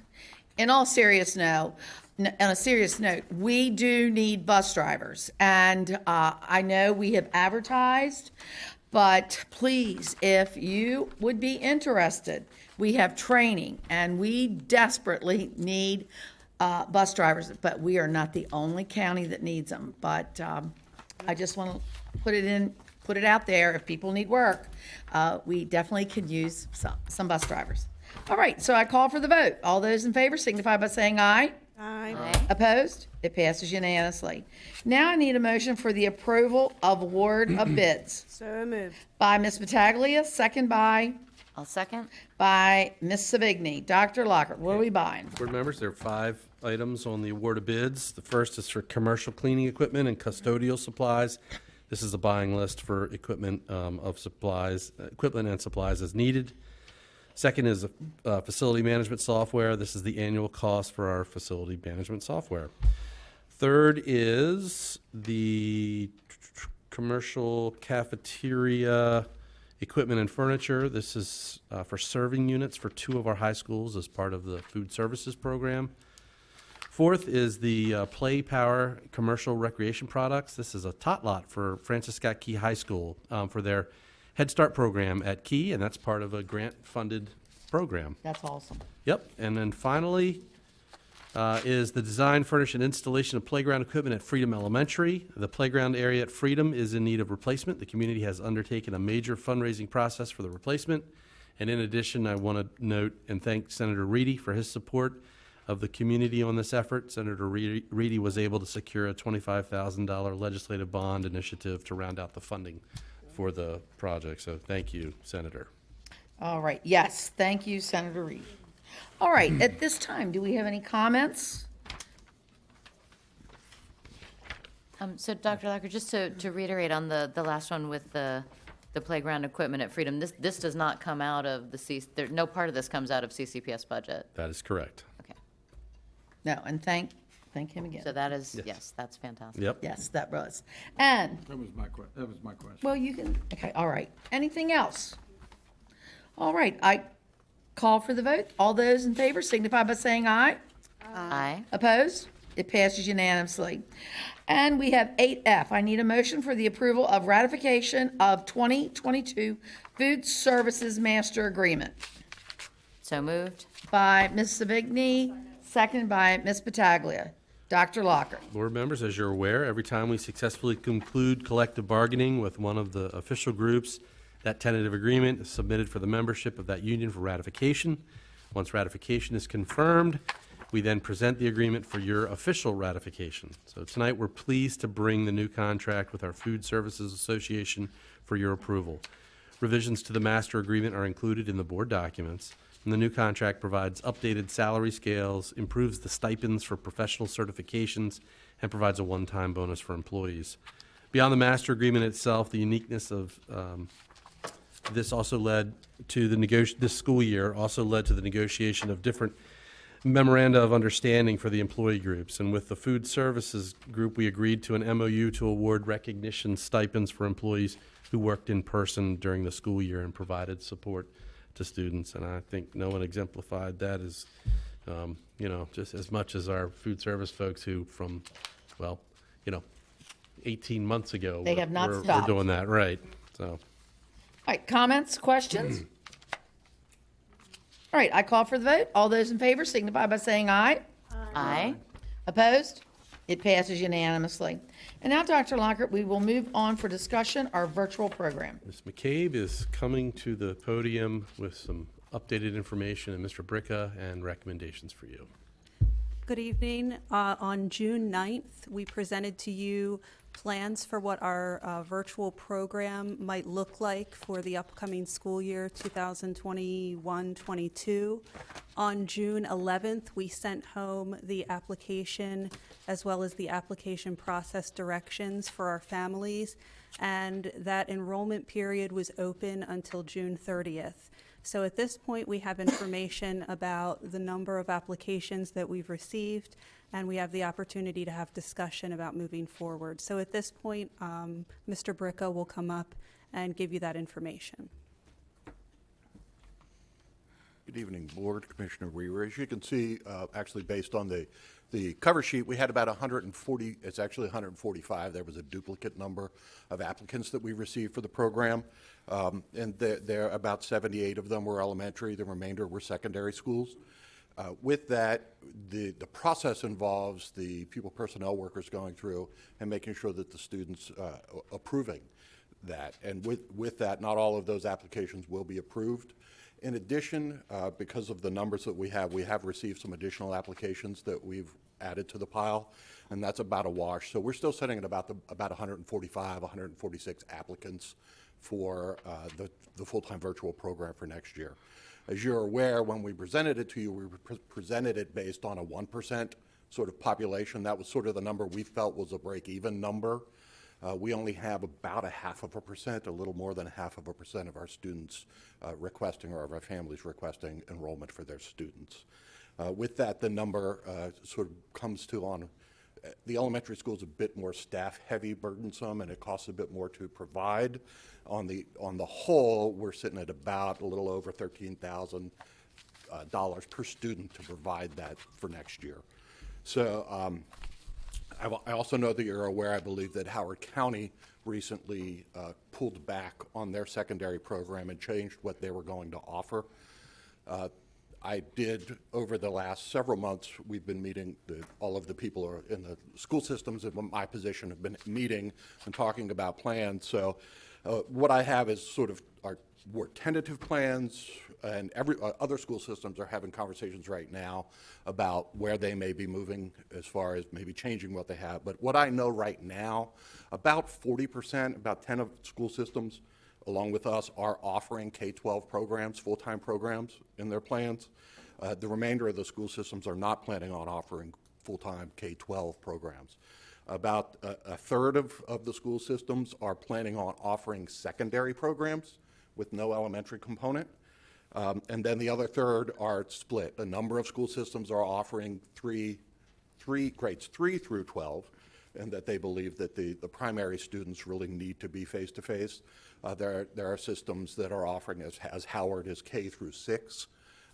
There are school systems that are offering only high school programs, so there are 9 through 12 programs. So the other third of the systems in the state are sort of one-offs as far as what they're offering, a unique program. But with that, we would have to recommend maybe that we don't move forward with the program that we presented you for next year. And I'd be happy to answer. It's presented to you as a discussion item. Right. And if you have any questions, I would be happy to answer them. And thank you. Dr. Lucker, do you have a recommendation, or do you want us to talk about it? I think we should have some conversation. Right, We heard absolutely. from Mr. Bricka that we did not receive the enrollment that we thought we would. We were kind of thinking a minimal 1% all the way up to about 5%. Greg shared we're at about 0.5% of our overall student population, and we haven't even really factored in of that who would qualify or who would be approved. So it could be significantly less than that. Correct. Thank you. Ms. Savigny. Mr. Burka, so of the 145 students that applied, those haven't really been, we haven't gone through and seen whether they would be eligible, given the criteria that we had for the program? The pupil personnel workers are working through them at this time. They're not completely finished them. As I said, we do know a number of students didn't meet the requirements. Our special education students who applied actually have to go through an IEP process as well. So that process is still unfolding. So we're still in flux as to that number that would potentially. I mean, we imagine that the majority of them will be approved, but we don't know an exact number at this point. Dr. Lockhart? But we didn't want to, we wanted to have this discussion with the board first instead of sending a letter to 100 or however many it would be approved saying, you've been approved for this, and then we turn around and say, Right. we don't have the enrollment, Right. we're not going to run it. Mr. Kyler? Yeah, let me ask 2 or 3 questions. My concerns would be, number one, let's say I had my son or daughter as one of these. It doesn't happen. What options do they have? Secondly, we've already looked at and planned for it. We're able to back out of it without incurring costs and move forward. And then lastly, the funds that were earmarked for this by us, I don't think are mandated. I think it's optional to use those other places. So that's my 3 concerns. What other options for the kids have we already spent some money we can't recover, and can we use the money? Dr. Lockhart? So we can use the funds.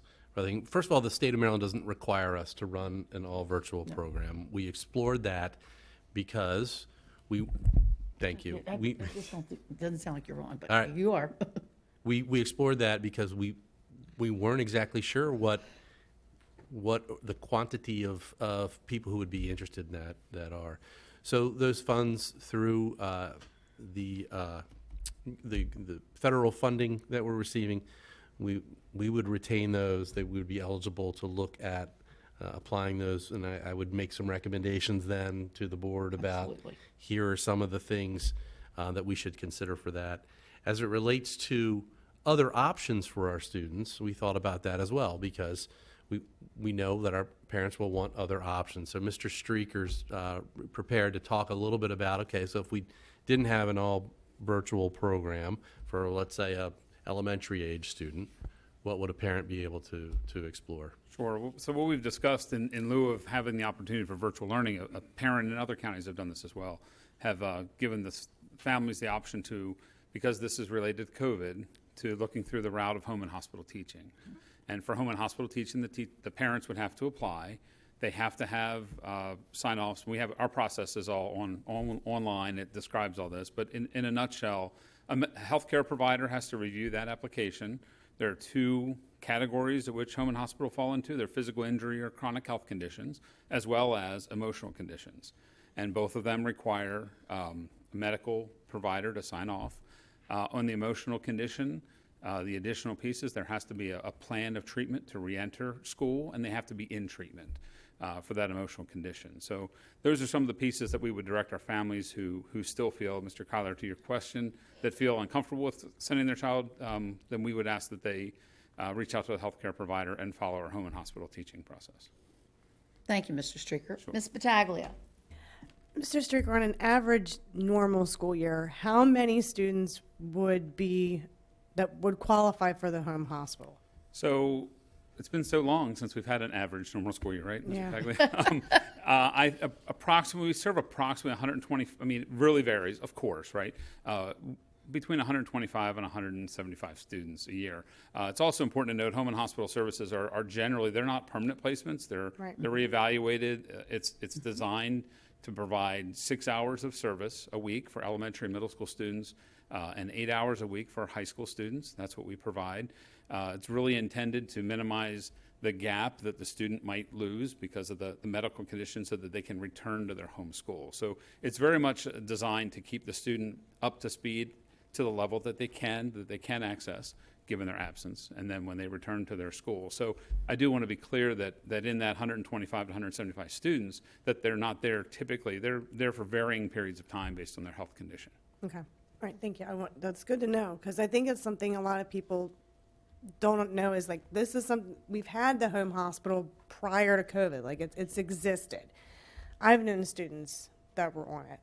And yeah, it was temporary. So I'm glad to hear that number is kind of the same as this, kind of like the average number that we have right now. So I think it's good for the public to hear. Yeah, out of the families that may choose this, if they all did and applied for it and had a healthcare provider needs to sign it, which was not a criteria for applying for this program. I think that's important to note as well for families. Ms. Savigny. So I had similar questions and concerns, but it sounds like if the 145 that applied, if those were all significant situations, right, like chronic health or mental health situations, that part of the 1.9 million would have to go towards beefing up home and hospital. Yeah, sure. Surely if that volume of students added to our typical 125 to 175, we'd run that account in the red pretty quickly. Right. I mean, this has the potential to double the size of the program. Do you have a feel for, so I guess that would all come into the plans of how the 1.9 million that had previously been set aside for the virtual program, how much of that would be needed, and then how much of it could be used in other ways? That's correct. And likely by the August meeting or shortly thereafter, we'd have a pretty good sense of how many folks who were interested in virtual have gone ahead and applied for the home hospital opportunity. And so we'd be coming back to the board saying, okay, instead of 125, which we typically can handle, it's 200. And so we need to enlist those federal resources to support X number more of home hospital staff. Right. Mr. Kyler. I think. Oh, no. I mean, again, I think my questions are sort of being answered in the discussion because, again, I know we should be able to provide education for all of our students. And, again, if they have these bona fide needs and conditions, we need to offer them their education. So, again, I hear what you're saying, that home and hospitals would certainly be an option. So were you saying when you'd have to beef it up? Were you talking as well about beefing up the hours? Just in staffing. Just in staffing? Is our intent, yes. Yeah, because I'm thinking 6 hours for the whole week for students, I mean, if they're staying, let's say it's COVID-related, to me, that just doesn't seem comparable to what the kids are getting when they come. And I know nothing is really comparable to actually being in person, but I'm just looking at those hours and wondering if if we get the opportunity to beef it up some, if we could consider having a longer day for the students. The primary difference between home and hospital and the virtual program we were considering or contemplating was the combined cohort all being together with the virtual programming on a schedule, a set schedule. Home and hospital is very unique to the student and the family. And those services are provided both in person and virtually. So that is definitely a different approach. And I also think it's important that, with the requirement of a medical provider or healthcare provider to sign off on that with a reason, I do think we'll see a substantial reduction in the folks that have applied, moving away from situations where there's a person at home that they're worried about for their child versus the child themselves. So I do think there's a difference there. And we certainly have been serving students on home and hospital for quite some time. Sure. As you know, I mean, we've had kids there with chronic health conditions, cancer, or other significant health conditions that they've been on for quite some time. Okay, and even though you had the June 30th deadline, do you foresee other requests, or are you just not going to honor additional requests? We only have had, since June 30th, I think 6 trickle in since the June 30th deadline that I believe are in that 150-ish number that we have had. I just know sometimes getting ready for kindergarten. Yes. And the first day of school, right at the very end, you have this influx of requests. So I didn't know whether we're even considering that we might get some additional requests. So by the time you work through the timeline of checking in with the healthcare providers, getting the documentation, you foresee having that available, then I guess it would have to be next month so that we could be able to start the program for them. Right, so depending on the conversation tonight, we were going to begin immediately communicating with those who had applied to the, the virtual program and make sure they were aware of those options that Mr. Streeter talked about tonight. And Dr. Locker, to that point, everyone applied through online, through email. So we have along with any communication we would send centrally, we'd also send a specific, directly to the email address that sent the application in. So to try to make sure that anyone who applied is directly communicated with anything that's going out. So kind of double that effort. Yeah, I think that number will be important to know, how many really are legitimately in need of this type program. Mr. Kyler. One of the things I think, and again, I know everybody expected the 1 to 5%, and where we are is where we are. One of the things I think I like, if they go to the home and hospital route, it's made to transition them back into the building, which is what we ultimately want, is people transitioning back into the building, where the other way they might have looked like, I'm doing this for a semester. Let's let them transition. And then just before you answer, my understanding would be, we didn't really vote to do this, so we don't need to vote tonight. My big concern would be that and it's great that you want us to discuss, but that the decision gets made tonight, you get your word out so people have plenty of time to react and understand. Like you said, Dr. Dorsey, it's some that, September 7th they're going to be calling, but you can't avoid that, but we got to get the word out. So doesn't this make it easier for them to transition in? It does, and that's one of the concerns that I heard. I spoke with a number of families whose maybe 6th grade child could get a shot at the end of October or get their second shot, and they wanted to be able to transfer back sooner, but the nature of that program really needed a natural school break. So this would allow that to happen. Or we also heard from families that they know that their under 12-year-old child is going to get a shot as soon as possible, and they wanted that child, again, to be able to transition as soon as those shots became available, and we needed them to lock in because we were ramping up staffing and hiring programs to at least lock in for that semester. So that is a benefit. Okay. Now, Dr. Locker, we should vote on this tonight because we need to get things out. I don't think we need to vote. Right. We never technically, as Mr. Kyler said, voted to. Right. We brought a recommendation that we were going to go ahead and pursue a virtual program.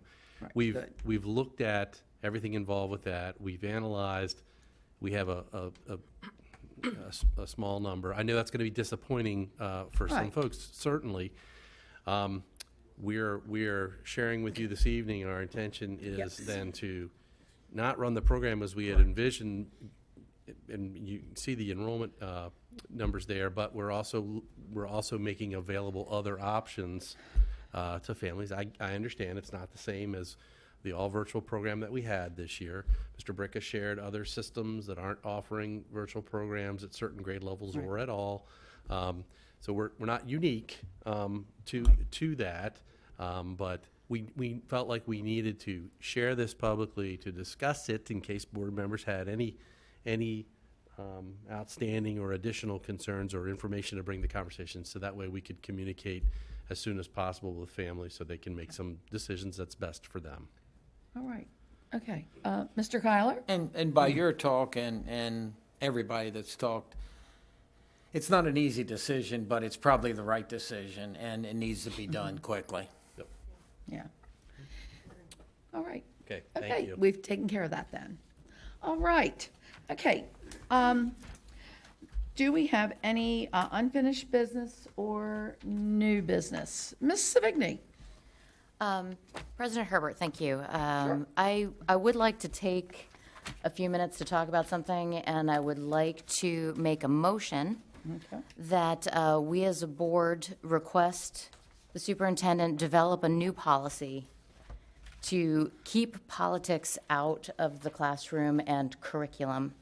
I have additional discussion to go around that, but I will see if there is a second for that motion. I'll second that motion. All right, we have a second, so Okay. you may continue if I since can you brought the continue. motion Okay. up. Ms. And Savigny? thank you, Ms. Pataglia, for the second. And so this is really just to talk about politics in the classroom and in curriculum. I think we've seen it at a national level and at a local level that it's become very divisive for communities. We're getting a lot of feedback from the community, our own community, on both sides of this issue, and I think that it's very important for us to be unified at this point going forward. We want respect and dignity for all. We don't want politics. I think this has always been our position as a board, to keep politics out of the classroom and out of curriculum, but I think at this point we need to elevate it and codify it. And I would like to see very specific things, so examples of what might be considered, politics in the classroom. We've seen critical theory, critical race theory as a subset of critical theory. We've seen the 1619 Project. We've seen the 1776 Project. We've seen politics and agendas, getting pushed through health curriculum. And we've seen digital resources that are used inappropriately by teachers. We've seen things that are being embedded in training and professional development that aren't necessarily in alignment with not having politics in the classroom. So I feel that we need to elevate and codify that we take a politically neutral stance in the classroom and in our curriculum. Okay, any other Ms. Battaglia? I completely agree. Not just tonight. I mean, it's been happening even before that. I think virtual really became eye-opening to many parents. We were home, we were listening to our students and our kids having, their learning environment, and you would hear something, and it happened to me twice, where I sat there and I was like, what did I just hear? And I'd sit there and I'd look at my kid and I'd be like, put it on mute. Did I just hear what I just heard? And okay, there was, I think it was it was an awakening moment. And then, we always want we always say we want parent involvement. And virtual became very parent involved. And it became worrisome. It became, okay, what is being brought into my home? What is being taught to my kid? We heard here tonight. I mean, we've heard, there was one parent who said about, making sure that the kids have the resources. Absolutely. we want to make sure students have resources for what they want to learn, but we also want to make sure that our parents have resources as well. We want to make sure our parents have access to what is going to be in the curriculum. We definitely need to do something as far as what is in the classroom. Politics, personal beliefs, personal ideologies, all of that have no business. It's just like in the private sector. When you work, your personal business stays at the door. And I'm sorry, but it's the exact same way. The personal business stays at the door. And Dr. Lockard, you've said on several occasions that, you know, the best teachers, you don't know what their political beliefs are, right? They're politically neutral, and I think that's the best way to do things, like to have a politically neutral environment. And when you have a captive audience of your kids. Right. We actually rewrote some regulation. Mr. O'Mealy helped Ms. McCabe and I work on that, and we can certainly build on that and bring policy. And you're right. You know, our teachers, particularly, you know, current events and those kinds of things in classroom. There's news of the world every day. Our teachers are neutral moderators of. We want rich conversations in the classroom. We want our students to engage in sharing of their perspectives and their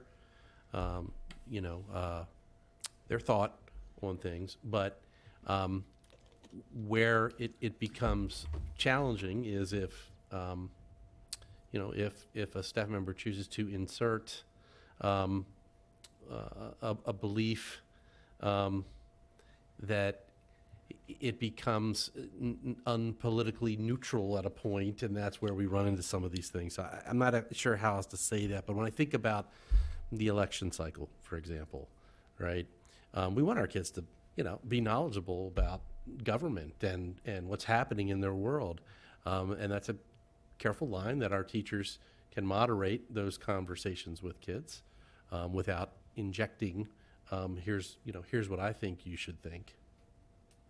So, Mr. Kyler. And again, like Ms. Savigny said, you've said it many times, you want, no bullying, people treating each other with respect, and a good teacher, you shouldn't know their politics. But I think it's a little more complicated than that, and it's got to be hard to put together because politics is way more than Democrat and Republican and Biden and Trump and whatever. But like for instance, tonight, obviously, the topic was critical race theory. If I'm teaching math at Man Valley, the student shouldn't know if I think that's the best thing since cream cheese or I hate it. That has nothing to do with math, and I shouldn't be lecturing the kids one way or the other. It's going to be a little harder in history and creative writing in some places to maybe monitor that, but it has to be done there too. And I think, like I say, this isn't easy, but I think it definitely is time to get something with some meat in its bones to reflect on this. Dr. Locker. right. And I think some of this is going to come down to, it is complicated as it relates to what do people consider to be politics. So, for example, the state of Maryland requires every school system to have an equity policy.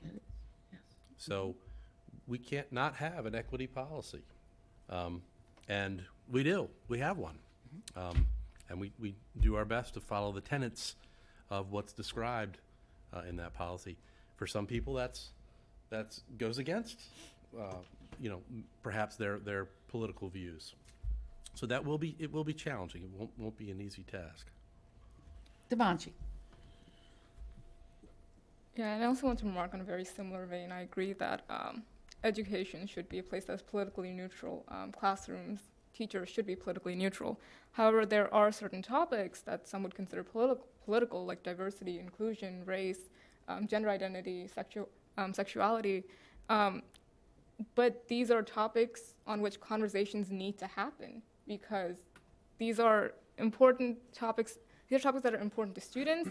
These are topics that they will face in the real world, and if we want to make sure that our students are college and career ready, we have to make sure that we teach them in our schools that it's okay to have topics on these conversations, and that we need to have conversations in general.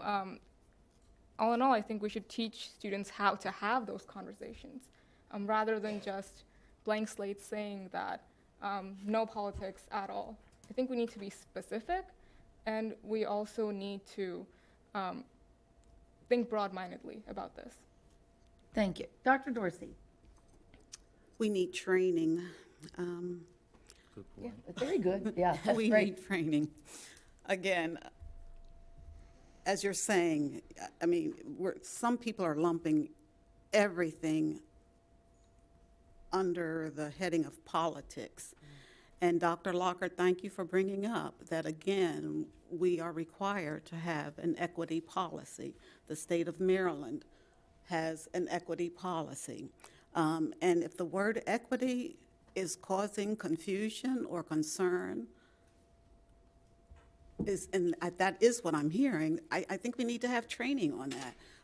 Again, one of the best ways of thinking about it, I mean, as far as equity is concerned, one of the best examples that I have looked at is, you know, if you had a toddler and a middle school student and an upper elementary school student and another student in a wheelchair, if you gave them each a 10-speed bicycle, who's it going to benefit? Will all of them benefit, and will all of them then have access to being able to ride this particular 10-speed that you've put in front of them? So again, I'm coming back to saying, I know that at May with our conference, you know, we're planning some sessions there that I think are going to be helpful. We can have the MABE staff come out and work with our board on training, so that when we hear the word equity, we know what is being discussed. We know it's not taking us off into one political direction or the other, but we'll know what the meaning of it is for the state of Maryland. So I would just like to offer that as a suggestion.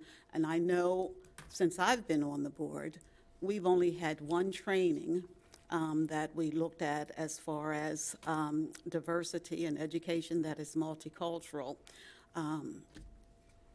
We need more.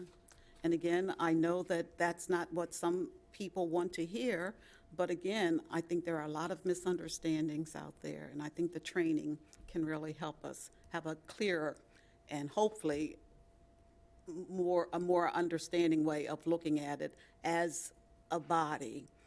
Because when I think of equity, I'm thinking of one thing, and if somebody else is thinking of it and you're thinking, oh gee, now I'm going off in this one political direction, you know, we're not able to go about our work if we're coming from such, you know, convergent spaces there. So I would just like to offer that as a way to move forward, that we certainly look at some training. And again, Dr. Lockhart, I know that in the school system over the years, we've always had, you know, some policies of things we can and can't do as far as politics are concerned. So again, you know, I agree we need to move forward, but we need to make sure we're on the same page. And I'm not sensing that we are. Right. And I appreciate that, Dr. Dorsey. I mean, I think equity is one thing, and I fully agree with that. I think politics is a very different thing.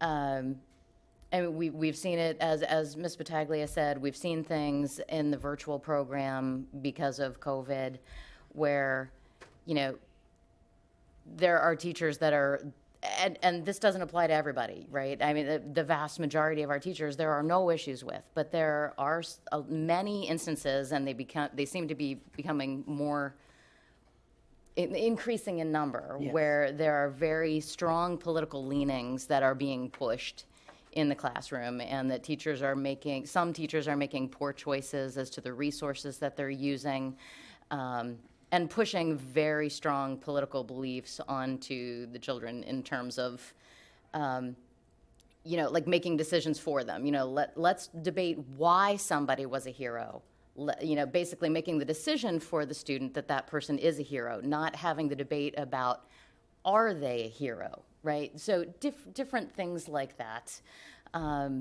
where I think there's a difference between equity and politics, and I think it's the political leanings that we need to have removed from the classrooms. That's right. And again, we need to be on the same page as far as the common language.